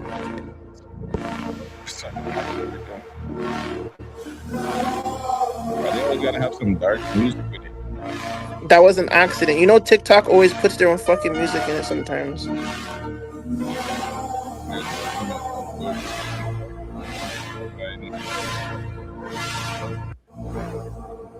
That's it right there, man.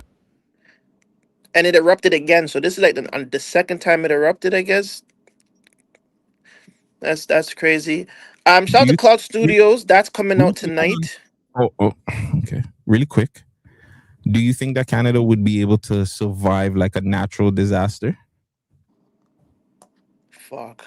No. Look what happened when the whole city shut down, fam.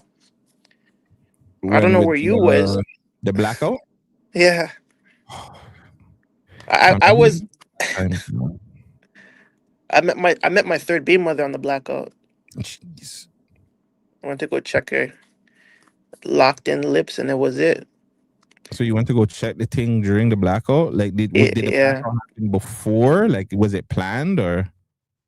I don't know what happened, but I went to go book her on the blackout day.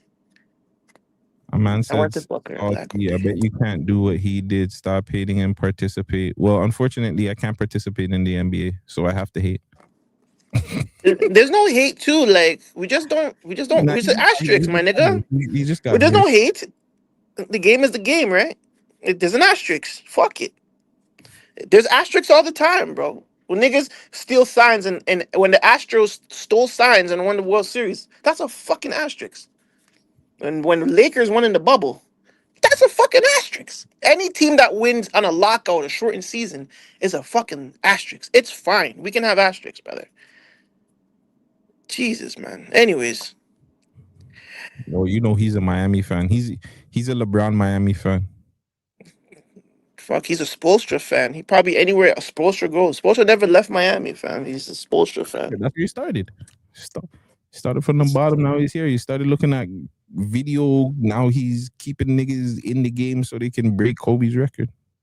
Is he gonna retire a Heat? Dribble. No, I'm a Laker fan. Well, if you're a Laker fan, you shouldn't like bullshit like this, but and I can dribble actually pretty good. So keep going. Keep going. I'm happy for other people. So were you not here when we said that we were happy for Bam? No, he wasn't, fam. He just tapped in. He saw the cover, and he just chiming in, son. Listen, shout out to you though.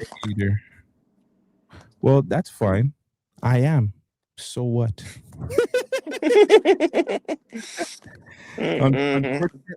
Unfortunately, you're a part of a community and stuff that hold on, speak English. Hold on, Gutsy. Play Mayut's reaction real quick. Who's? We're not the hater. That guy right there, beside Ari Lennox. Yep, that one. Run his reaction. Bro, 23s by a big man is crazy, fam. I ain't even gonna lie to you. I gotta call that out. Bro, 23s is crazy. Step in a bit, bro. You're not the Warriors. You're not Curry, bro. Facts. That is fucking crazy. Bro, 22 fucking threes? 43 free throws! Oh my fuck! Yo, hey, I ain't gonna lie. Yo, 43 free throws. 40 fucking 3 free throws. Yo, there has to be a change tonight. We got to do something with the free throws. 40 fucking 3 free throws. How long was this fucking game? Yo, my nigga. Yo, no bullshit. This had to be a 5-hour game. And a reason number 2052 why I don't watch full sports games in 2026 and so on. 43 free throws. Bro, this game had to be 5.5 hours. I mean, they got their money's worth. But at that point, yeah, that's another part that I wasn't thinking either. Imagine you're a fan and you're just watching a nigga shoot free throws all game, fam. Imagine you paid for a nigga just to shoot free throws. That would be boring as fuck. You're just there watching the nigga just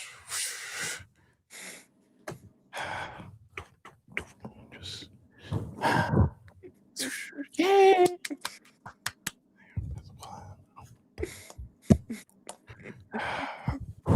For the whole game, 43 times. How long is like, I want to say like the free throw aspect of it is like 2 to 3 minutes. Does he get fouled? The nigga's got to line up. The nigga has to go to the line. He has to get past the ball. He like, Jesus Christ. Hey, man, shout out Bam. He got 83. I never got 83 in anything in life. Yeah, me neither. I got some 90s and 95s, though. I'm not going to lie. I don't remember. Shout out to my English teachers. Shout out to my gym teachers. Tell me why this girl told me to come eat her front. I'm like, that's my job anyways. I don't care. I just don't like the way you approach me. So I'm like, anyways, $5. And she's gonna start questioning my price.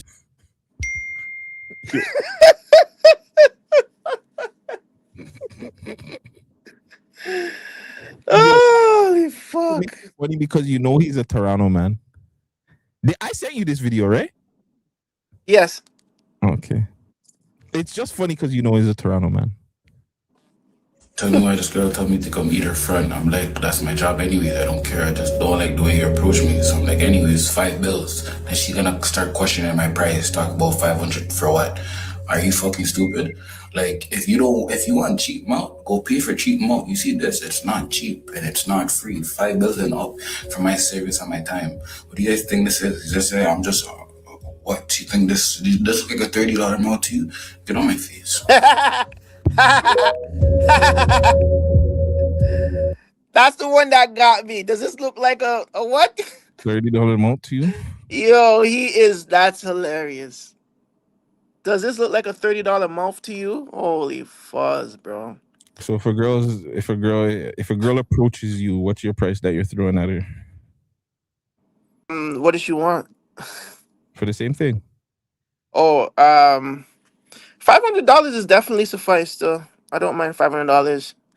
$500 for 30 minutes, fam. My neck hurts. I'm sorry. Don't worry, you'll come in like less. You'll come in insufficient time. I promise. What are you counting over there? this nigga's. Oh no. How long is it gonna take? It's gonna take 10 minutes, and I'm charging you for 30. So whatever you want to do for the next 20, it's on you still. We also have. It was like one of those conversations of realization of like, yo, we started drifting apart and everything like that, and then Dunzo. So she broke up with you though. She broke up with me. Do you think it's necessary for the man to get a review of their relationship? Yes. Mm-hmm. You want to be better in the next. I don't think you seek that. Yo, what the hell? Hold on. No, I had a proper convo over dinner and everything, and we actually talked and shit. No, we 50-50 split. I'm not getting what the hell? No, she paying for her shit. Even the appetizers? It was like one of those conversations of realization of like, yo, we started drifting apart and everything like that. Do you want a report card? Did you say you wanted a report card? I don't want a fucking report card. That's crazy. So you don't want a report card at the end of your relationship to see like where you went wrong, what you did right, what you did good, where you could fix, no? At the end of a relationship, it all depends on how the end is. If the end is like bad, like then I don't want to see you or talk to you at all. I don't give a fuck about that report card. Wouldn't you still want to see that? Like, wouldn't you still want to know how you did? No. Why? What's that gonna do for me? I think you're gonna see where you probably thought you were doing well. So you probably thought the little things that you were doing was appreciating, or she appreciated some of the little things, but they weren't actually little things. You were doing all these little things wrong. And then now hey, maybe I wasn't cuddling her enough. Maybe I wasn't massaging her back or giving her words of affirmations and all this stuff, pushing her enough. Maybe it's some of these things. But why isn't that why isn't that a part of the conversation from the rip though? But it could have been. But you're a man. Sometimes we don't listen. Sometimes we don't hear. I don't know about that. Now when the relationship is done, you're gonna hear. You're gonna understand differently. It's like girls too.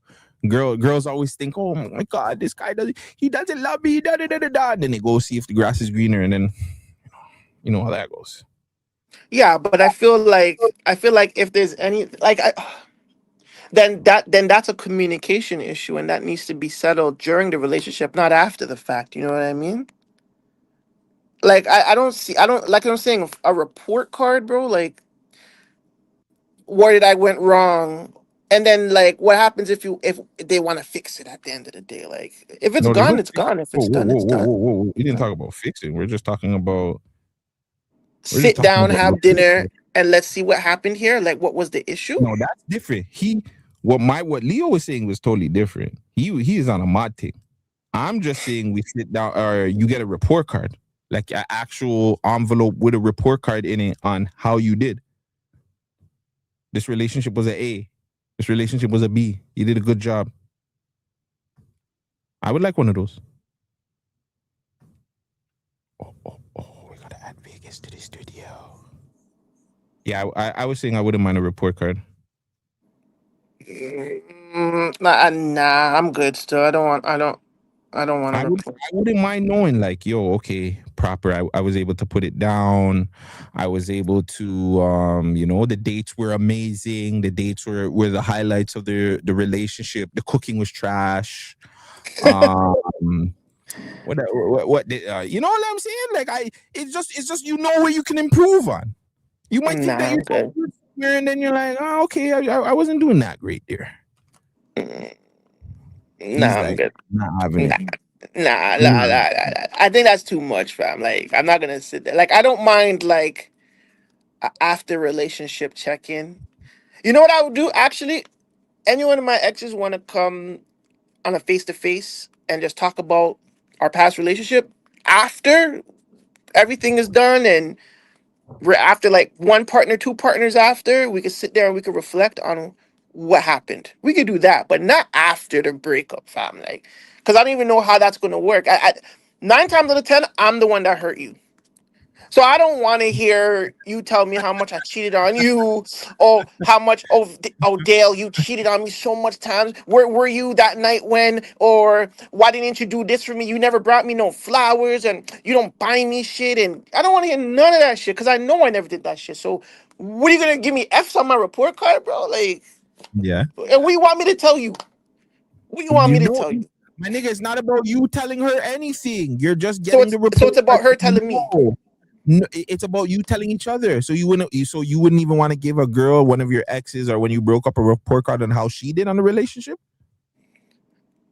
Nah, I would probably have already told her you're fucking up, nigga, and you're gonna lose me, cuz. Especially in my later relationships. That's different. But you telling a girl that she's fucking up and that she can lose you is totally different from you giving her a rundown of the things that she was good and bad at. That's what I'm saying.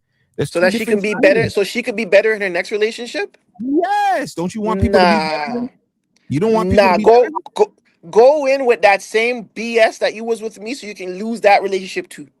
Well, see, that's the bad mentality that probably extends, and why you won't have good fortunes in your relationship, because you're already saying to yourself, hey, well, this didn't work with her, and I want you to take that energy and bring it into the next one. That's bad. We're getting a call. You denied it? Are you there? I'm here. No, I can't hear you. You can't hear me? You can hear me now? Hold on.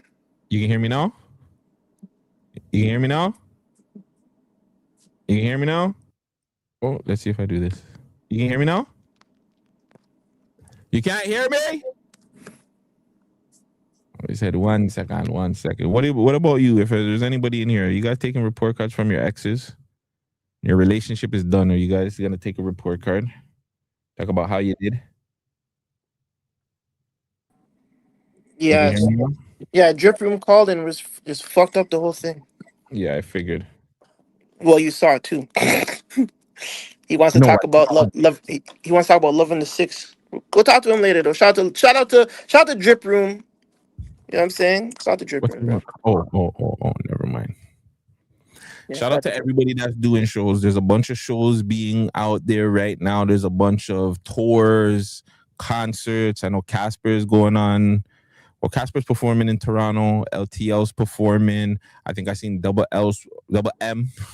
Double M is performing with somebody. Who else? We see Drip Room's putting on for, what is it? Loving the Six? Loving the Six, yeah. Loving the Six. I seen Roche's doing an event. He's doing a little something. So shout out to everybody getting back outside. Still Tippin's dropping, I think, end of March. Shout out to Price. Shout out to Price, but you know, Still Tippin has people that don't rock with me. So God damn it, brother, call us back after. If you're reading this, call us back after.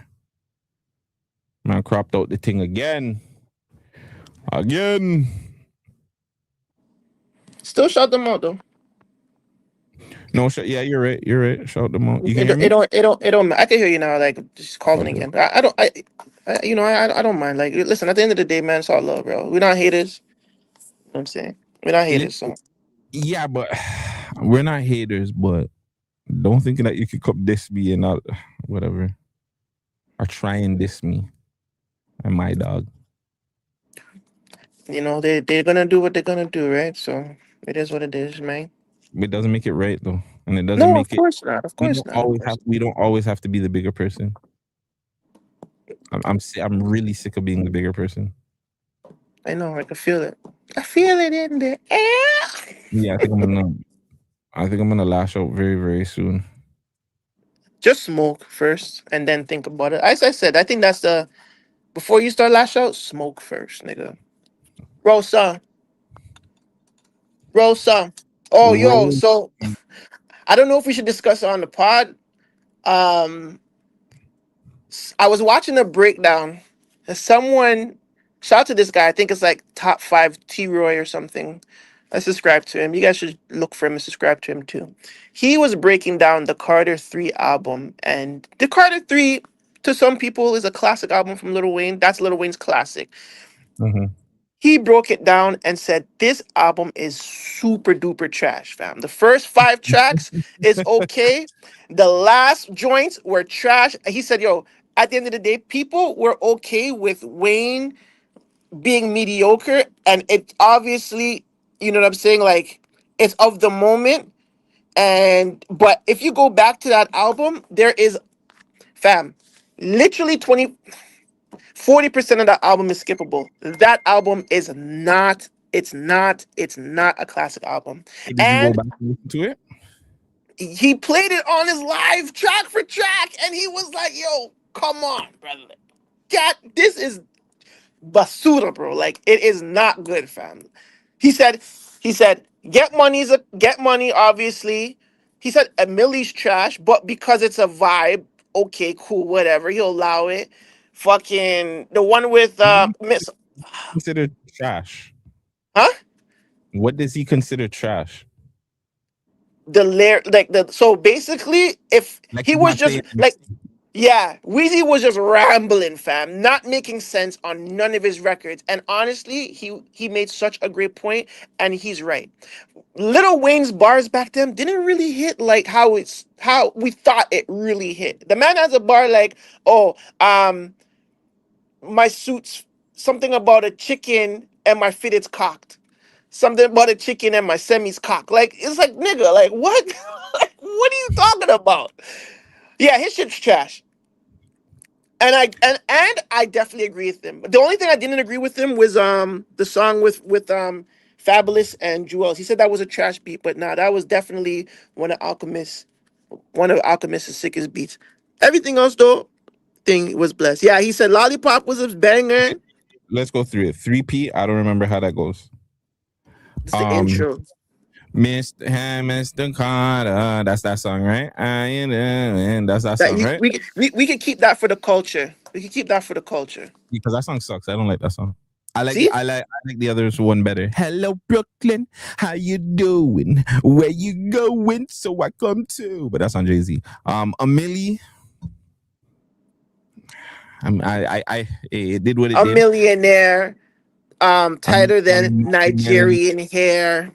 Look at your career. I'm a venereal disease like a menstrual bleed. Yeah, I don't know. Like it's It's up for debate. It's up for debate. T-Pain. If you got money and you know it, take it out the pocket and enjoy it and blow it like this away.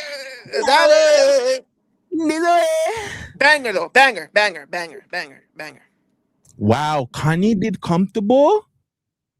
I never knew that either. Wow. You know what song this is, right? Don't you ever get too comfortable. This song, it's into the left, and then you don't remember that one? Did this guy leave? He left. Oh, boo. Okay, so we'll wait. Dr. Carter. So hold on. The man has a Mr. Carter and a Dr. Carter. I've never heard the Dr. Carter one. I don't remember. Phone Home. Don't remember. Tie My Hands with Robin Thicke. That song's fire. Miss Officer with Bobby V and Kid. I like that song. Let the Beat Build. If this is the same song, I'm thinking the song's okay. Shoot Me Down. Lollipop sucks. I don't give a fuck what anybody says. I hated that song. Lala with Briscoe and Busta Rhymes. That song's mid. Playing with Fire. Fuck, this album really does suck. Playing with Fire, I don't remember. You Ain't Got Nothing. Yeah, this album is mid. This album might really suck. Where's this Lala song?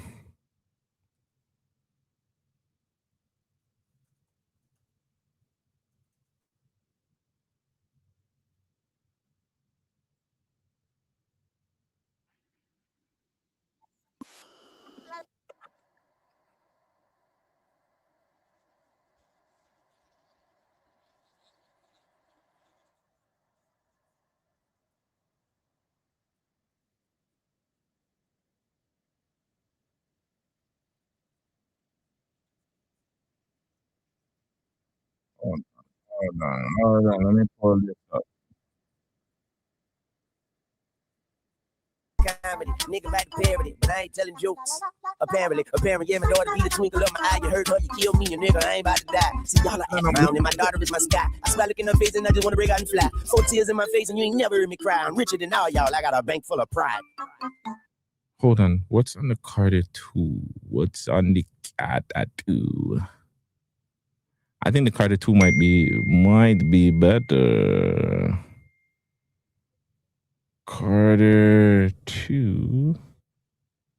Damn it, nigga. And there's a deluxe. This guy has Carter 6? Jesus Christ. Were any of those classics, though? Were any of the Carter classics? Only noticed Wheezy when he had Bape and Freestyle on Dipset beats. That's when he was a vibe. But even those Wheezys, like, he wasn't really saying anything. Like, and that too, he had a lot of songs. Like 22 songs on an album is really gonna be hard for it to be called a classic because you're gonna get a lot of skips. So on the Carter 2, hold on, let's pull this up. Let's pull these up.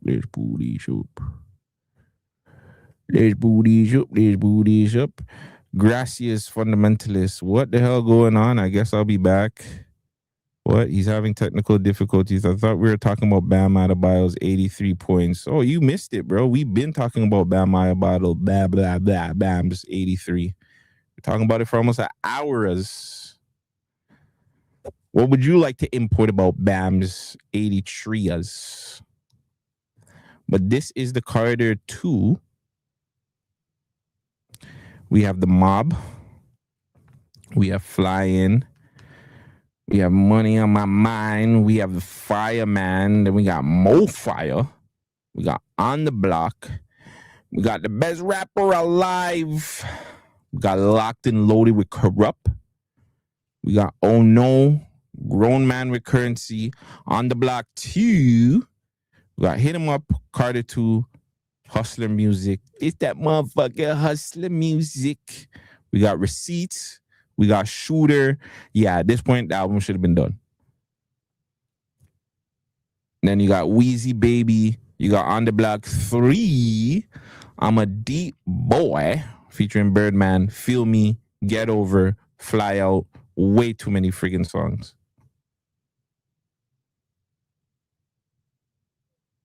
Holy, you have at least 1, 2, 3, 4, 5, 6, 7, 8, 9, 10, 11, 12. You got like 15 people almost, bro. You got over 20 people that have worked on the album as a producer, assistant engineer, composer, executive producer, A&R, audio engineer.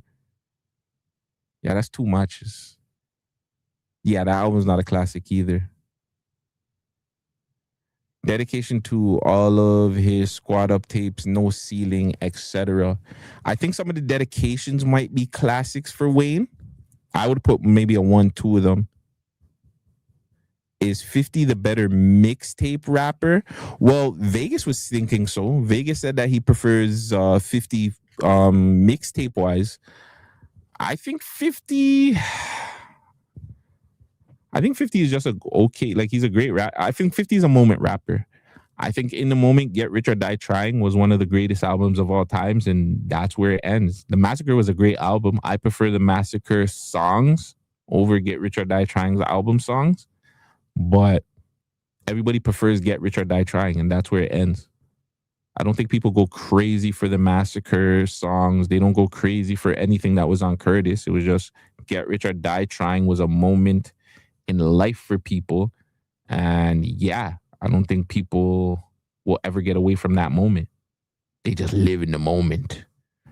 But are you asking me if 50 Cent a better mixtape rapper than Wayne? I don't think so. Sorry, I was on a call. Yeah, I figured. It's okay. Welly was asking if he feels like 50 is a better mixtape rapper than Wayne. Or just in general. I don't think so. Yes, I do. 50 is definitely a way better mixtape rapper than Wayne. Like I said, Wayne is not good. Wayne's trash. We have to go back and we have to go back and look at his bars. If his bars have something, if his punchlines hit, if he's just talking Gaza on the records, then that does not make you a good artist, bro. So what made Wayne a good artist? Why did everybody fall into the hype of Lil Wayne if you feel like he's not a good artist? Everybody fell in love with Weezy because he was the only one on Cash Money to help Birdman take that company to another level. Now, I'm not saying that he didn't have like songs that we love. I'm not gonna sit there and say that. And when it comes to music with substance, just like Mrs. Officer and Lollipop, when he's rapping on theme, My Love Is So Soft, like when there's a theme behind his music, like he becomes a different person. You know what I'm saying? It's just the albums that you put together. It's like you just slap mixtape songs mixed in with themed records and called it an album, and that's not trill, fam. I don't think that's dumb. Like if the Carter 3 was a mixtape, I would have it. It would be a different discussion. But because we wouldn't take that shit that serious. But do you think that because of him being in the South and the way that the South music is, the way it's put together, like I can't say he has like I don't know, I gotta go through his albums. The albums don't seem like they're classics because they have too many songs on them.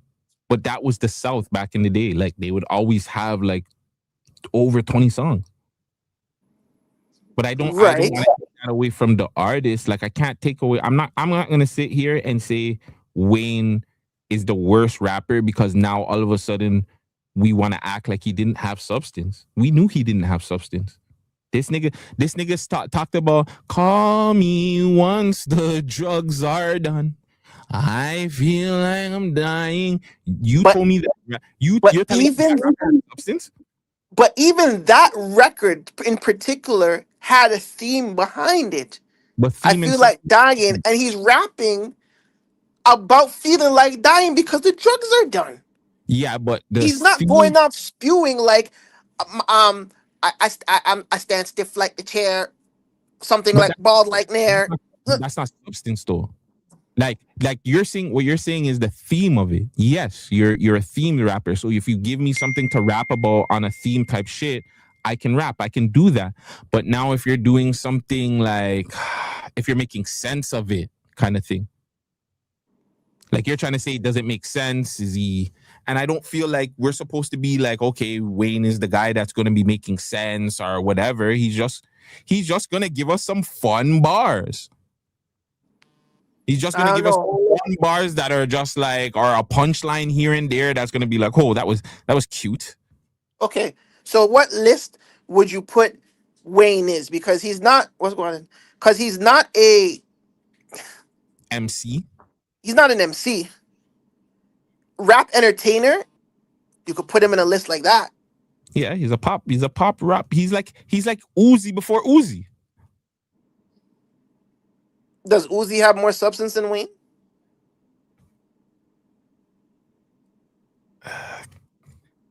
Kind of, because he talks about bitches a lot. Okay, when you put up Uzi's best record versus Weezy's best record, who has the better record? What are we talking about? Are we talking about as in lyrics? Or are we talking about numbers? Let's talk about feel. Forget about numbers. We can go numbers all day. Just the feeling, based on your feeling. Uzi's all my friends are dead versus, I don't know, what's Wayne's biggest song? Is it Lollipop? That's not okay. So here again, Lollipop sucks. You weren't here to hear me say that. Lollipop is actually trash. I hated that song when it came out. I think that song was everything about. I think the beat sucks. I think the song sucks. Everything about Lollipop sucks. I don't want to put it there, but the feeling that I get when I hear that compared to any, like, Wayne doesn't give me, he doesn't have one song that's like that. Not to me, at least. Maybe like Shot in the Heart or something. I get that feeling. Out of all Wayne's whole discography, you can't give me something that rivals Uzi's All My Friends Are Dead, brother. Not on that level, because it would have to be a personal vibe. So this would be the only song. Hold on, I forgot I have to pull it up. This would probably be the only song I get from Wayne that gives me that vibe. I've been waiting for you. I'm pretending, and that's all I can do. That's all I can do, mama. The love I'm sending ain't making it through to your heart. I hope you hear me. Since I've lost you, I'm lost too. Nigga feeling like he at the bottom like a heart. Tell me for the trouble that I put you in your heart too. God knows that I do anything for a part two. Be praying for the day you come back to me saying that you forgive me. Give me another chance, I'm needing it like a kidney. I don't want to advance. Give me back her hands, give me back her touch. I don't ask for much, but I fucked up. Yeah, fuck. Other than that, I think for Weezy's case, hard work beats talent. I'm not gonna sit here and deny like Weezy did not put in the fucking pain. But was he as talented? I can't hear you if you're talking. I don't know if people can hear you. You're on mute, maybe? Did you press mute? I didn't press anything. I'm muted. You can't hear me? I can't. Let me come and check your mic.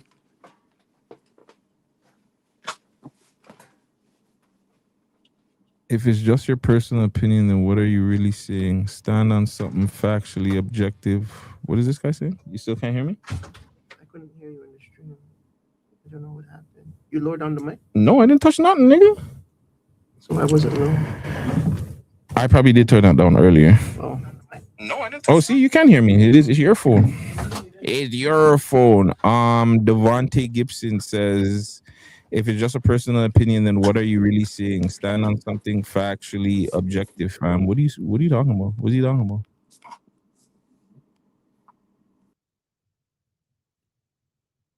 What is you talking about?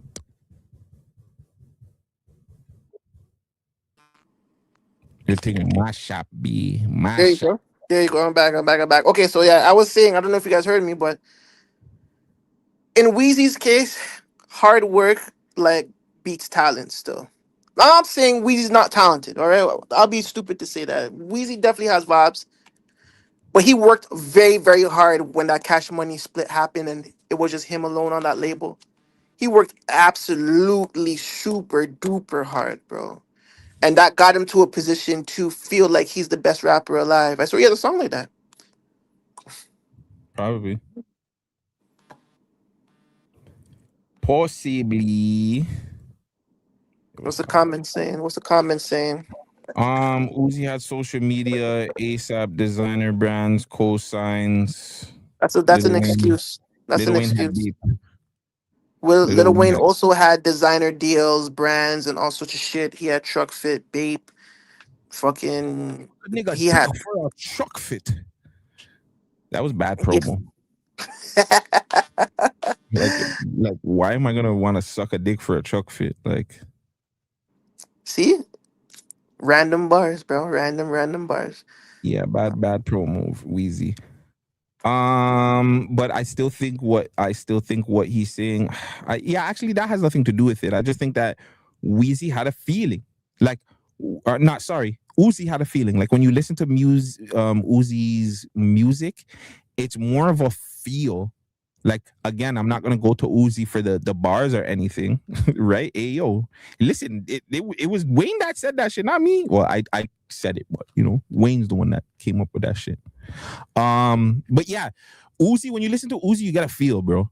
Like, I don't go to Uzi for bars or anything crazy. Like whether it's the Falsetto Shuffle or the song he has with Nicki. Like,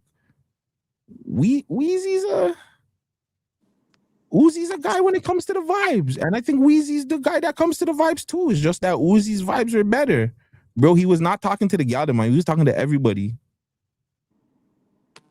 And even if he wasn't, Devontae saying that he was talking to the gal, not you. No, he was talking to everybody. That was their slogan to sell truck fit, was suck a nigga dick for a truck fit. Okay, that was their marketing strategy. That's grim. That's why truck fit didn't work. The nigga, even if it was talking to girls, why the fuck would you want to tell a bitch go suck a nigga dick for truck fit? The bitch is gonna be like, nigga, no, like that's bad marketing, bro. That's an idiot thing. Fucking truck and fucking fit. Suck some dick for some clothes? Like, really? Not even you're not gonna offer me some money? I gotta suck some dick for a hat. And that's like, really it. That's like Dame saying suck some cock for the Rock. Jesus Christ. That's dumb. Bad marketing still, real shit. But I mean, like with the Rock, at least if you're gonna suck some cock for the Rock, at least like, you're gonna get like Rockefeller, like the liquor, the Armadale liquor. You're gonna get a 1-2 fucking like Rockwear clothes, state property clothes. You know what I'm saying? Like Rockefeller had a 1-2. You might get some shoes, the S. Carters. Like you're sucking dick for a hat because it was just a truck fit. Only had the hat, no? And it comes with a care package. Look, Junior said the truck fit is not Louis or Chanel. Yo, we gotta stop that still. We can't compare fucking. Why are we comparing our black designers to these Italian fuckers, bro? Like, let's keep it funky, fam. Was Chuck Fit a black designer first off? Let's make sure. Well, it was promoted by a black man, but at the end of the day, promoted by a black man, but was Truck Fit a black man? Who was designing the thing? Possibly, but at the end of the day, bro, like let's keep these black brands afloat, bro, and fucking. Like I wanna see what happens when people stop buying Chanel and stop buying Balenciaga and all sorts of fucking name brand Italian wear. Like when you have to sit. That was my boy's thing. It really was. It was his brand. My bad. Who? Weez? That was Weezy's brand. So yeah, Weezy, you're a fucking idiot doing that then. Why the fuck would you do that for your own brand, fam? Like, that's dumb as shit. But Louis actually hired Ye. Like, this is a difference. At the end of the day, it's still an Italian company. It don't matter who they hire. They hired fucking my boy that died, Virgil. Like, at the end of the day, like, look what they did to Virgil, my nigga. Look what they did to Virgil, my nigga. That shit cost $600 when it first touched road, fam. Now you can buy off-white brands in Costco at Markham for $63. Wild. Look what they did to the fucking brand, fam. They cheapened our We're gonna go shit. cop one. I'm Should definitely we gonna go cop one for the culture, fam. Yeah, I'm definitely copping it for the culture. But look what they did to that. Like, why is that? Why are they even selling that? Why are they selling a dead man's clothing line? You know what I'm saying? Unless he sold it to somebody and then boom. But still, like, at the end of the day, let's promote more black businesses, because black clothing brands, all that shit. Let's dead the Louis talk. Let's dead the Chanel shit. Like, and for the record, any man wearing a Chanel anything is fucking gay. Says How who? about that? They don't make Whoa, whoa, men's whoa. clothing, son. Chanel don't make men's clothing. So any nigga you see in Chanel, and that's a fact. Look it up, dude. Does Chanel make men's clothing? They'll say no. Niggas in Chanel's wearing girls' clothing, son. Niggas in Chanel's wearing girls' clothing, son. So let's keep it at that. I would never wear Chanel nothing, nigga. So it says that the brand frequently creates, displays, and sells unisex items. So technically, cap. you're wearing something that a bitch would wear. Unisex, my ass. They just put that. Lil Wayne made millions off a truck fit. It was a branding money grab. I don't think he made millions off of him saying suck a nigga dick for some truck fits. I think you're missing the point, buddy. You're thinking very low. He could have made a lot more than millions if he was telling people something other than suck this dick for some truck fit. That's all I'm trying to say. You know what though? Maybe he did make $1 million off of truck fits though, but $1 million is a very low bar, especially to his counterparts. Well, exactly. Just in general for fashion. I mean, how much did Kanye make for the Yeezy shoes? Fam, the people are in line right now waiting for his new drop on the website. So, Kanye made $1 million off of fucking fashion. He made more than millions. He made millions selling shoes, fucking clothing, everything, fam. Like, you can't compare a truck fit urban brand to, like, not even to a Rockaware, son. You can't even do that. Rockaware made millions, like hundreds of millions of dollars. And they never said suck cock for the Rock. I don't think I don't know if he made millions here, because from what I'm seeing, he sold the company and he bought it back. Oh, really? Wow. Yeah, so while his overall net worth is estimated to be around 150 million, the revenue directly attributed to Truck Fit brand is not publicly disclosed. I call cap on the play, brother. Where did you see this million, huh, buddy? Let me guess. Birdman said it, right? Birdman said that they made $1 million off a Truck Fit. The same nigga that rips up contracts. Pharrell is a fish. The same nigga that don't pay his producers. He didn't even pay Manny Fresh, and that was his partner. My nigga, he doesn't even play Wayne. He doesn't even pay Wayne. That nigga don't pay Wayne. But yeah, that doesn't pay nobody. Hey, Mr. Gibson, we fact check over here. The facts are saying that it does not say anywhere how much money Truck Fit has made. It doesn't matter. Truck Fit was poor. Like any of those little stupid little offset brands, they're shit. Truck Fit, fucking Bape. Bape was horrible. I never liked Bape. I thought I did, but I did not. I think I liked it just because of the times. You know which one I liked, and I got cheese when I finally got the hoodie. Remember Gino Green? Yes, with the Gino Green Global with the 3 Gs. Was it the G's? I thought it was the 9s. I always used to think it was 9s or whatever. But yeah, yo, fam, I never forget when I got the Gino Green thing, fam, and I thought it was the guy, fam, and I was like, yo, fam, I just really paid like 2-3 bills for this hoodie, and I'm not getting no play. That's crazy. No play at all, bro. Yeah, Gino Green Global. Shout out to the Gino Green though. I wonder, are they still out there? I'm on Amazon me a couple of Gino Green shirts. Google it and see. Google it and see. Geno Green Global. That's crazy. You brought that up, fam. That who rock that? Rock had You it. guys remember these? You guys remember these? These hoodies were a ton up back in the day. These were the hoodies. Like, yo, if you had one of these, you're a guy. They knew you sell drugs. Only drug dealers, like niggas that were doing something illegal, they were the only people rocking these. Rappers weren't even rocking these. You couldn't even find, well, rappers in the States were. No rapper in Toronto was rocking these, except for Apple. Shout out RIP Apple. But yeah. That's what I'm saying. Did they have that at Rock Spot or what? No, fam. That's how expensive they were. We didn't even have the fakers. I don't even think Rock was selling the fake thing. I don't even think Rockwell was selling the fake ones. Geno Green was just too exclusive. Yeah, that's crazy. Shout out to Geno Green Global. Let me see how much. And they're G's, fam. They're G's, fam. They're Dream. They're G's. Yeah. Geno Green Global. It makes so. Why the fuck did I think they were 9? Because they look like fucking 9. Why the fuck is the G that way? That's an idiot thing. None of them lowercase G. That's an idiot thing.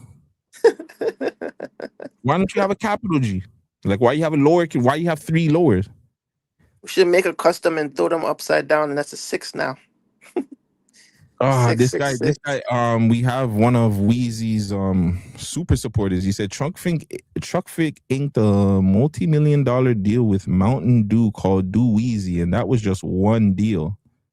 All right, man. Shout out to Mountain Dew and Lil Wayne. Where's that now? Yeah, where did that deal do? Like, come on, son. Like, whatever. Again, where's Truckfit now? Who cares? You know what? Shout out to Truckfit. Shout out to Mountain Dew. Shout out to Weezy. Let's give this guy some play. He wants to say that Truckfit was, it was a thing. Fam, I never wanted a Truckfit anything, fam. No, at the end but of the you day. wanted to rock Truckfit, bro. Like, I wanted Fubu. I wanted Fila. Fuck, I wanted Bait more than anything. So I never wanted Truckfit. Merch bar. Truckfit's multi-million-dollar deal.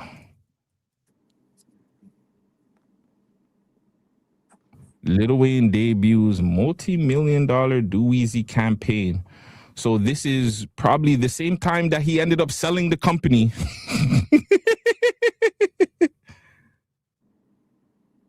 Wow. Let's check this out. Because, yeah, like we read, the company was sold. Last night, Young Money showcases awesome music. Lil Wayne, of course, Healthy Dose. However, Lil Wayne's Norm platted all around the 4,200 capacity arena where banners ring the word D Weezy moniker was also displayed as a massive screen behind the stage. Let's get to the logistics. While the terms of the agreement haven't been disclosed, to me, that it's a multi-million-dollar deal. So technically it's probably cap. And the pack is for more than a year and the option for more. Listen, man, shout out, listen, businessman. Like, you build a brand and you sell it, fuck it. He did his thing, man. I ain't mad at it. But it doesn't mean it was good though, No, the shit's trash, but hey. Yeah, I wonder if Homeboy has a Truckfit jersey, a t-shirt right now in his crib. Do you have a Truckfit thing that you could post right now? Like, we can give you the link. We can send you the link. Can you come up here with your Truckfit hat? Because if you don't have a Truckfit hat, and I'm saying that technically, I don't know. There's no reason for you to be defending this nigga. But it's not facts, brother. The shit was ass. Just because Weezy has a name and he can sell something doesn't mean the product is good. Like, that's facts. You know what I'm saying? Where's fucking Vitamin Water? No, we're not asking you about albums, nigga. You're talking to us about Truckfit. So show your Truckfit, not your Weezy album. And again, where's your Vitamin Water? If we're taking that case, then Vitamin Water should be everywhere still too. Where's Vitamin Water? Because I got sold for millions too, right? Where the fuck is that? It's downstairs at my store, ready to be bought. I don't even like Vitamin Water. I think that shit was trash too. This nigga was arguing about Weezy Truckfit and then went straight to the album. That's what I wonder if he's from Toronto or New Orleans. Which one? Where are you from, brother? State your name, gangster. Young one. Where you from? Dirty South. he gonna get it. I already knew what you would do for some S dots. I don't have to do anything. I had girls buying clothes for me, so I really didn't have to do much for them. I'm a guy. You think you're a guy What because you did had you? girls What did buy you you have to stuff? do? Hey, what did you have to do for them truck fits? Better yet, what did you have to do for that Wheezy album? So hold on. You think you're a guy because you had girls buy you stuff? Yeah, hell yeah. That's funny. not a guy movement. I could buy stuff for myself, but girls would buy for me. I guess. You don't think that's a guy movement? I guess. Why? Because you didn't have no girl buy you anything when you were younger. Girls buy. I had a girl buy me a chain that turned my neck back green. $20 from flea market. Yeah, she was from downtown, so I expected it. That's pretty disrespectful. What else? What else did she buy you? That's it. What else? I don't even think I slapped. So I met her when I met her when I was doing firm. Jesus Christ! On here, bro. Nigga, that's a part of my past. What is it? Statute of limitations. Statute of limitations, nigga. I'm proud. I don't care. But I don't know what that shit is. There might not be one on that one. People don't even know what firm is, anyways. Like they're young. My God, this nigga says it again. Anyways, can we switch the fucking topic, please? Firm is an album by Nas. Bro, switch the fucking topic. You're gonna make me end the live. Okay. Shout out to Neutrogena. Moving like fucking underground. This is one of our brand deals. They gave us these little bottles to promote to the show. So you guys like you have dry skin? Extra dry is gel. You know what I'm saying? Get yourself some Neutrogena. Another white company that I want to promote. Where's all the black companies, nigga? Where's all the nigga companies, bro? Where are they at? Nigga companies don't want to support with other niggas. They want white people to support their shit. Hold on. We do got it. Hold on. Actually, we got a black company to support. Oh yeah. We got a black company support. We got black company. SB the plug. Beep, beep, beep, beep. I know it's backwards, but it's SB the plug right now. She got these furry hats. I've been wearing this every day now. I've been wearing this every day. I like it still. It's nice. It makes me look nice on camera. It'll make you look nice in the club. Make sure you guys hit up SB the plug _ on all of your favorite social media platforms. Get yourself a furry bunny ears hat, man. It's dope. And tell them that the man set you for a dealers. What would you do for a platinum Rockefeller chain with a free Rockaware tee? So what's crazy was I used to have both of those. Shout out to Rock. Again, shout out to Rock the House and Rockwell. I used to have the gray Rockaware t-shirt with the fake Rockefeller chain. You know, okay, but the question still remains: what would you do? I do for it? I'm not doing anything for it. Well, I would rob it or a T-fit. Wow. I'm not doing anything for any of these artists. I don't like any artist that much. I'll buy your fucking album. That's about it. But I'm not buying your merch or anything.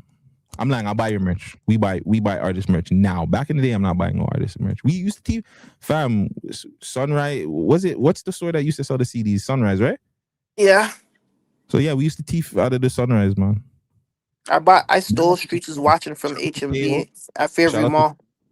Oh, Jesus Christ. Shout out to Teo. Me and Teo. Well, Teo was the first person to teach me how to teeth. We used to teeth out fucking the CDs and stuff. The first CD that I stole was Noriega too. The one with Oh No on it. Is that the one with, is it the Melvin Flint one or no? I think so. That actually is not the second one. It's the one with Oh No. It's the one with Oh No and the Missy Elliott. I'm crazy. Thugged out. Everybody rock the party, thug it out. It's the one with that one on it. Let me see. Well, let me find out what album that is. Oh no. Oh. That was my favorite Noriega album. Not a classic, but my personal favorite. Yeah, because I had Blood Money Part 2 on Blood Money Part 3 on it, right? Yes. Yeah. It was Melvin Flint. That's it. That's the first album I ever stole. That album is crazy. I think that's the first thing I ever stole in life. You stole a good album. Huh? You stole a good album. Not a classic one though. It's not classic. Actually, we might have to go back and investigate. But yeah, no, you don't. I don't need to. I've listened to that album way more than enough. It's not classic, bro. We went through the it, Hustler. but I don't even think it's a big deal because like niggas can be great rappers, but they don't have to have classic albums. That's true. Sometimes that's one of my favorite fucking songs, bro. That's one of my favorite beats. Sometimes I get money and I still feel broke. Sometimes, yeah. Blood Money Part 3, We Thugged Out. Where is this? Why do I have Oh no. I think I liked Play That Shit, and that had Wheezy, Juvenile, Mussolini, Maze Fingers. I think I liked that record. I'd have to go back still. Niggas, we don't play that shit. LA West niggas, we don't play that shit. Play that shit. Yeah. The beat was crazy.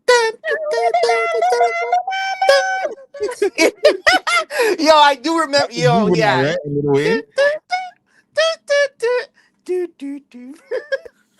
Hold on, I can't play it fast. I gotta slow it down. I have to play it at regular speed. You're gonna just crop out the thing. I have to do bare fucking take away the song out the streamers.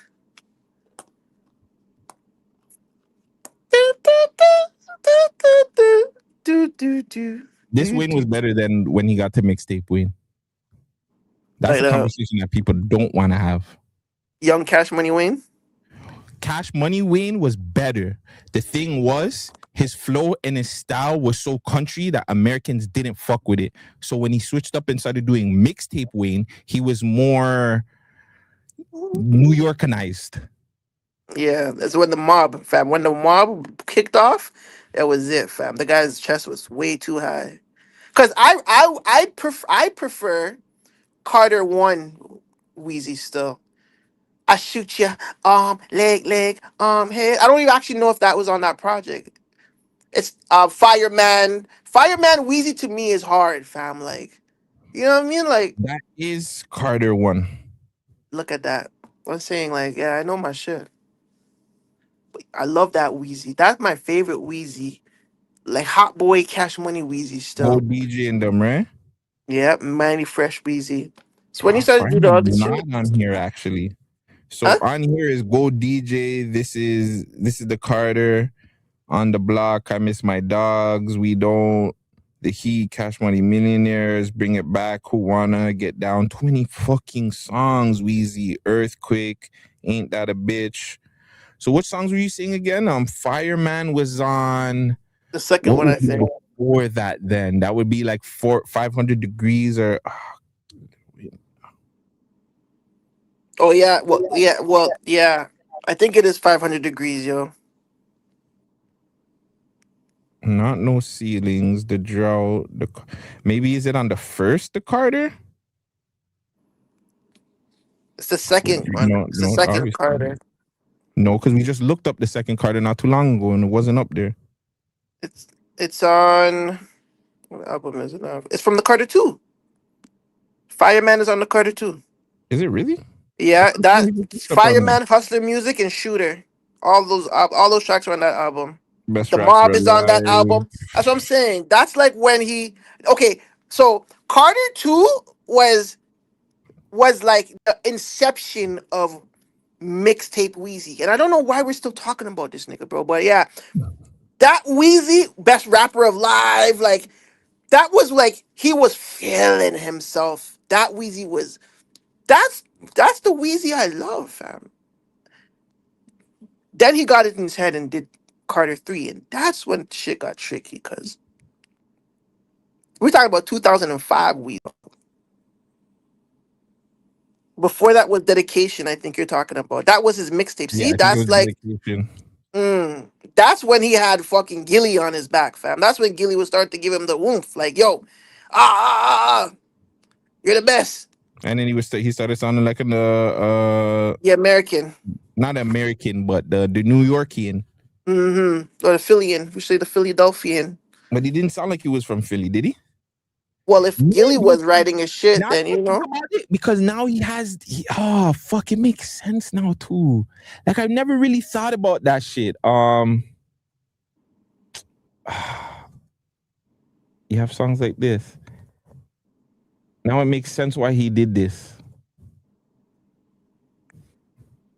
Do do do do do do.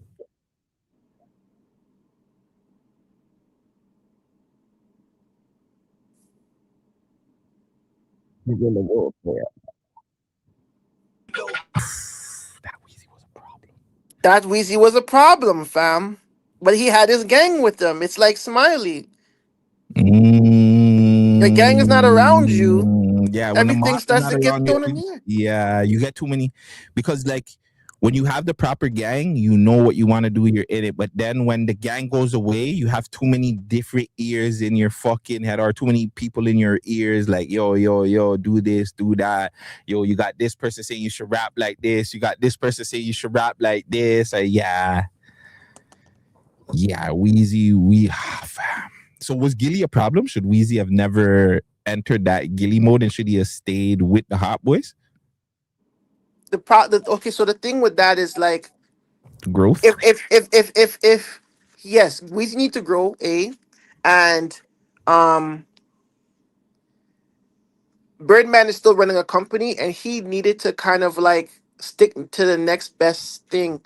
And who better to like help him grow than somebody that's lyrically as strong as think about everybody that was around Cash Money when everybody left. Was fucking Gilly, Mac 10, fucking Low. I think even Buster was around. Like there's also so many people around Cash Money after the breakup. I think Birdman was just like, okay, like whoever is the sickest nigga bars wise is gonna put my young nigga on and help him be the guy to keep this company afloat. Because let's keep it real, Juvenile and BG was keeping that shit alive, bro. Broski, what the hell was this guy doing? Bro, do you know who the fuck was signed to Cash Money? When those times? Just or in just in general. general? I looked up every artist Cash Money signed. Okay, pull them up. What's the names? But like there's one on there, fam. They signed. They signed a rock and roll group. Who? They signed a big rock and roll group, fam. Like a super known rock and roll group. I want you to guess first. Cash Money signed a rock and roll group. Cash Money signed one of the biggest rock and roll groups of like probably our era, growing up. Simple Plan. Simple Plan. Close. Not close. Not close. I'm lying. Oh. Who did they sign? I can't guess that stuff. Broski, Cash Money allegedly signed fucking Limp Bizkit. Shut the fuck up. Are you see the whole Limp Bizkit, not just Fred Durst, not Fred Durst? Watch this. This is. I hope this is like AI being AI. Let me just go. Let me double fact check. Look. So original early rosters. Obviously, you have Lil Wayne, Juvenile, BG, Turk, Birdman, Manny Fresh. Key artist signees like Drake, Nicki Minaj, Tyga, DJ Khaled, Jacquees, and other signees / affiliates, guys like Ace Hood, Kevin Rudolph, Jay Sean, Corey Guns, Gutta Gutta, Jay Mills, Mac 10, Magnolia Shorty, and Limp Bizkit. What the hell? What the hell? Hold on. I even have a deeper list. Yeah, there's a deeper list when it goes on to like Paris Hilton and all of them. So hold on. All-Star Cashville Prince, don't know who that is. Ace Hood, he dropped in one album. Austin Mahone dropped 2 albums. Asiatic, Boo and Gotti dropped 1 album. Boo by himself, Bow Wow, Briscoe, Busta Rhymes dropped an album. Cass Key, and he was hard. Chris Richardson, Christina Milian, Currency, Chanel West Coast, Dunk Riders, DJ Khaled, Drake, Glasses Malone, Hot Boys, Jay Mills, Jay Sean, Kiki Wyatt, Rudolph, Kid, Lil Mo, Limp Bizkit in 2014. Obviously Weezy, Mac 10, Magnolia Shorty, Movado, Money Man, Mystical, Nicki Minaj, Papa Roo, Paris Hilton, PJ Morton, Porcelain Black, this nigga was giving up beer deals. Tina Marie, TQ, Tyga, Tony Lopez, UNLV, Vado, Young Buck, Young Greatness, rest in peace. Nigga. Yo, Birdman was just throwing money away. You want to get signed Cash Money? You want to get signed Cash Money? We'll sign you. This guy, I got you. honestly, I got you. 3 million in the air.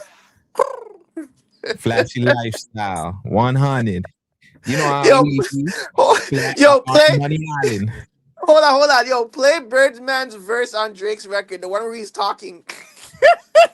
Oh, I know. You don't even have to tell me. It's hard to say no. I know. It's hard to say no. Are you down? Are you down? Are you all the way down? We'll be fine. Not that one. No, the one that. Where he's talking shit at the end. Yo, there's one where it's like, I think it's now you're speaking my language. I swear he raps at the end of that, but like he's talking rapping. It's this.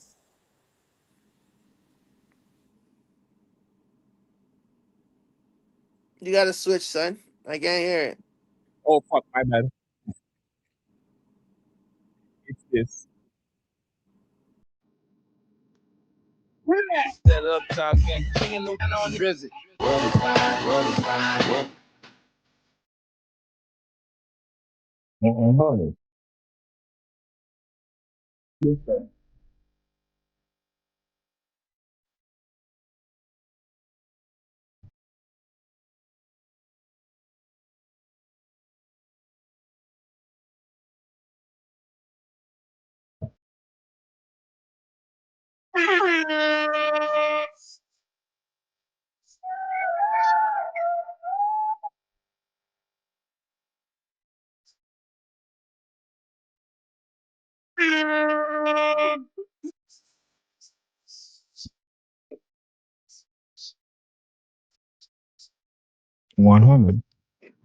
That was his pitch to every artist he signed. Hold on. Yo, pull up that Drake record right there. Take care.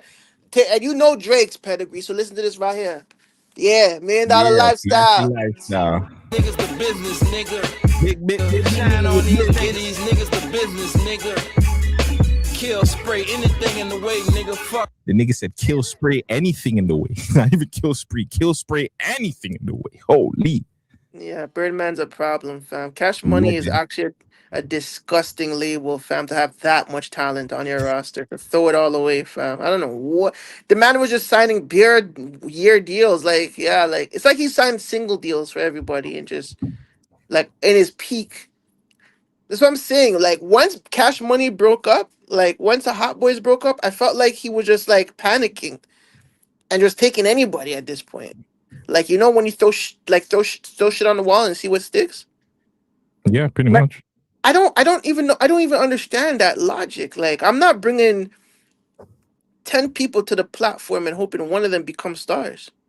Like, I actually want to vet and A&R these motherfuckers. Like, I'm not gonna, you know what I'm saying? Like, that's kind of wild. But I don't know. If I had money, and I see a little hot Toronto nigga going and sick with a ting, if I see 10 of those type of niggas, I might sign all 10. I just might do it. Everybody get a meal, nigga. Yeah, and I'll just be on the end of the songs like lifestyle, boys, spill, kill, spray, everything, nigga, everything dead. 100. 100. Yeah, I can't find it. There's a BET show that he used to be on where him and Slim he pretty much went to a school, fam, and he was talking to the school and he was like, yo, straight up, I don't believe in contracts. Like, I tear that shit up. Like, you could tell me that we have a contract and we have something together and I'll just rip that shit up. I'm like, yo, fam, someone's gonna kill you for doing that shit, fam. Like, you gotta chill, fam. You play with these niggas' lives out here. But yeah, Birdman don't give a shit about no contracts. To be real with you, don't. To be real with you, if Birdman said, yo, let's go into business, and he was serious, I think I'll just go into business and shake his hand. I don't even give a fuck still. Like, that guy looks scary as hell. This guy has a tattoo on the top of his brain, fam, like a star. You let Birdman dangle you. I think I would. I wouldn't let him touch me, but like, as if he was to like give me an offer that I can't refuse, I can't refuse it. I might as well just do it. All three of y'all. I need all three of y'all. Pull up. Yeah, no. Well, listen, shout out to Birdman, shout out to Lil Wayne, shout out to Truck Fit.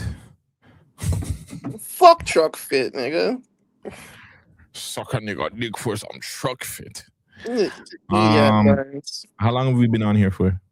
Almost 3 hours. Well, you've been doing God's work, nigga. Hey man, shout out to Underground Nation for pushing me and guys like Junie and all the streamer guys. Big up all the youth them. I wish I could do the young boy money. Yo, you know what I really like, yo? I like how to see all the young boys working. Like the Toronto youths are working right now. Shout out Underground, shout out Junie, Allsap guy. The underground movement, the Toronto underground scene for content creators is booming right now. Still, you know. But yeah, shout out to everybody that tapped in. Hey, shout out to Exotica Rose, Underground, Welly. Shout out to Devontae Gibson. He doesn't have the Truck Fit hat. Shout out to Junie that came through. Shout out to Gracious Fundamentalists. They wanted to talk to you, I guess, about my boy dropping 83. Shout out to Indy McKenz. Or India McKenz. I'm not sure how to say that. Who else? Jonathan Thompson came through. Shout out to Twy that was in here. Man like Twy. I believe Twy dropping some music. Go hit him up. Milo. Shout out to Terrence Parker. Hope I'm saying your name, or is it Terrence? Cushmaster came in here. Official Vegas, official VFTV's in here, was in here. By the way, 88, the GTV was in here. Yeah, man. Shout out to everybody. Make sure that you guys are sharing these, liking these. Oh yeah, Curry was in here too. Shout out y'all like Curry. Maybe play the Janet Jackson vibes. But hold on. Sorry to cut you, but yo, that guy said that. I thought y'all talking about Bam Adebayo, nigga. We've been on live for 3 motherfucking hours, nigga. Go back to the beginning and get your fit in, nigga. I told him he missed. And we were running tunes before all that too. I think the door. You gotta check the door. Oh no, she's in. But yeah, like yeah, come. We were running music and then we did the Bam Adebayo stuff. So you know, if you missed it, that's what's No podcast today. How are you? Are you on the phone? No. I'm on live stream. We are podcasting just later. Yeah, we're podcasting a bit later. Yeah. I have work today, but I just wanted to come by because I have to take the kids back. So then. Oh, he's on mute. I didn't know. But yeah, guys, appreciate you on new part. Actually, before actually shit.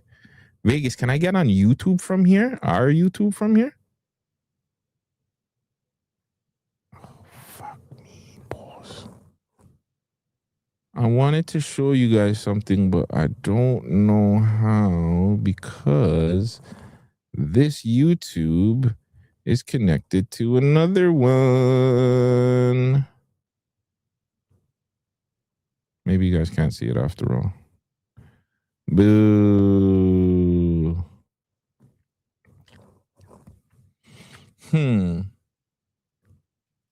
Well, we have an episode dropping with Cloud Studios. I know you guys seen me in my yellow patty uniform.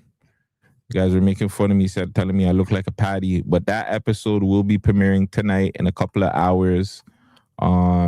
Get ready for that. Like, share, subscribe, do all that good stuff. We are shadow banned. YouTube does not like us. We have haters, but it doesn't matter. Unfortunately, we can't stop, won't stop. Like the guy that's arrested. Otherwise, yeah, the patty uniform, all yellow. They tell me I'm yellow and yellow and yellow. They said that's not drip. Listen, I don't know how to dress. I've never been a man that came out here and said like I'm best dressed. You know what I'm saying? I will take your bitch though. I'm saying, but I'm not like that anymore. But pissed me off. Me and my friends, not that guy, but me and my homegirls will take your bitch. All right. It's your boy Guttzy. It's your boy Vegas. And make sure you guys like, comment, and subscribe for more content like this. We are off of this. The Man Dem Show. Man Dem live stream. You get me? Off of this. Yo, Vegas, wave to the people, them. Vegas! Fuck, B. He's not paying attention. But anyways, guys, I'm off of this, all right? Pod coming out later on. Jonathan Thompson, big up yourself. Exotica Rose, Underground, Welly, The Man Dem Show.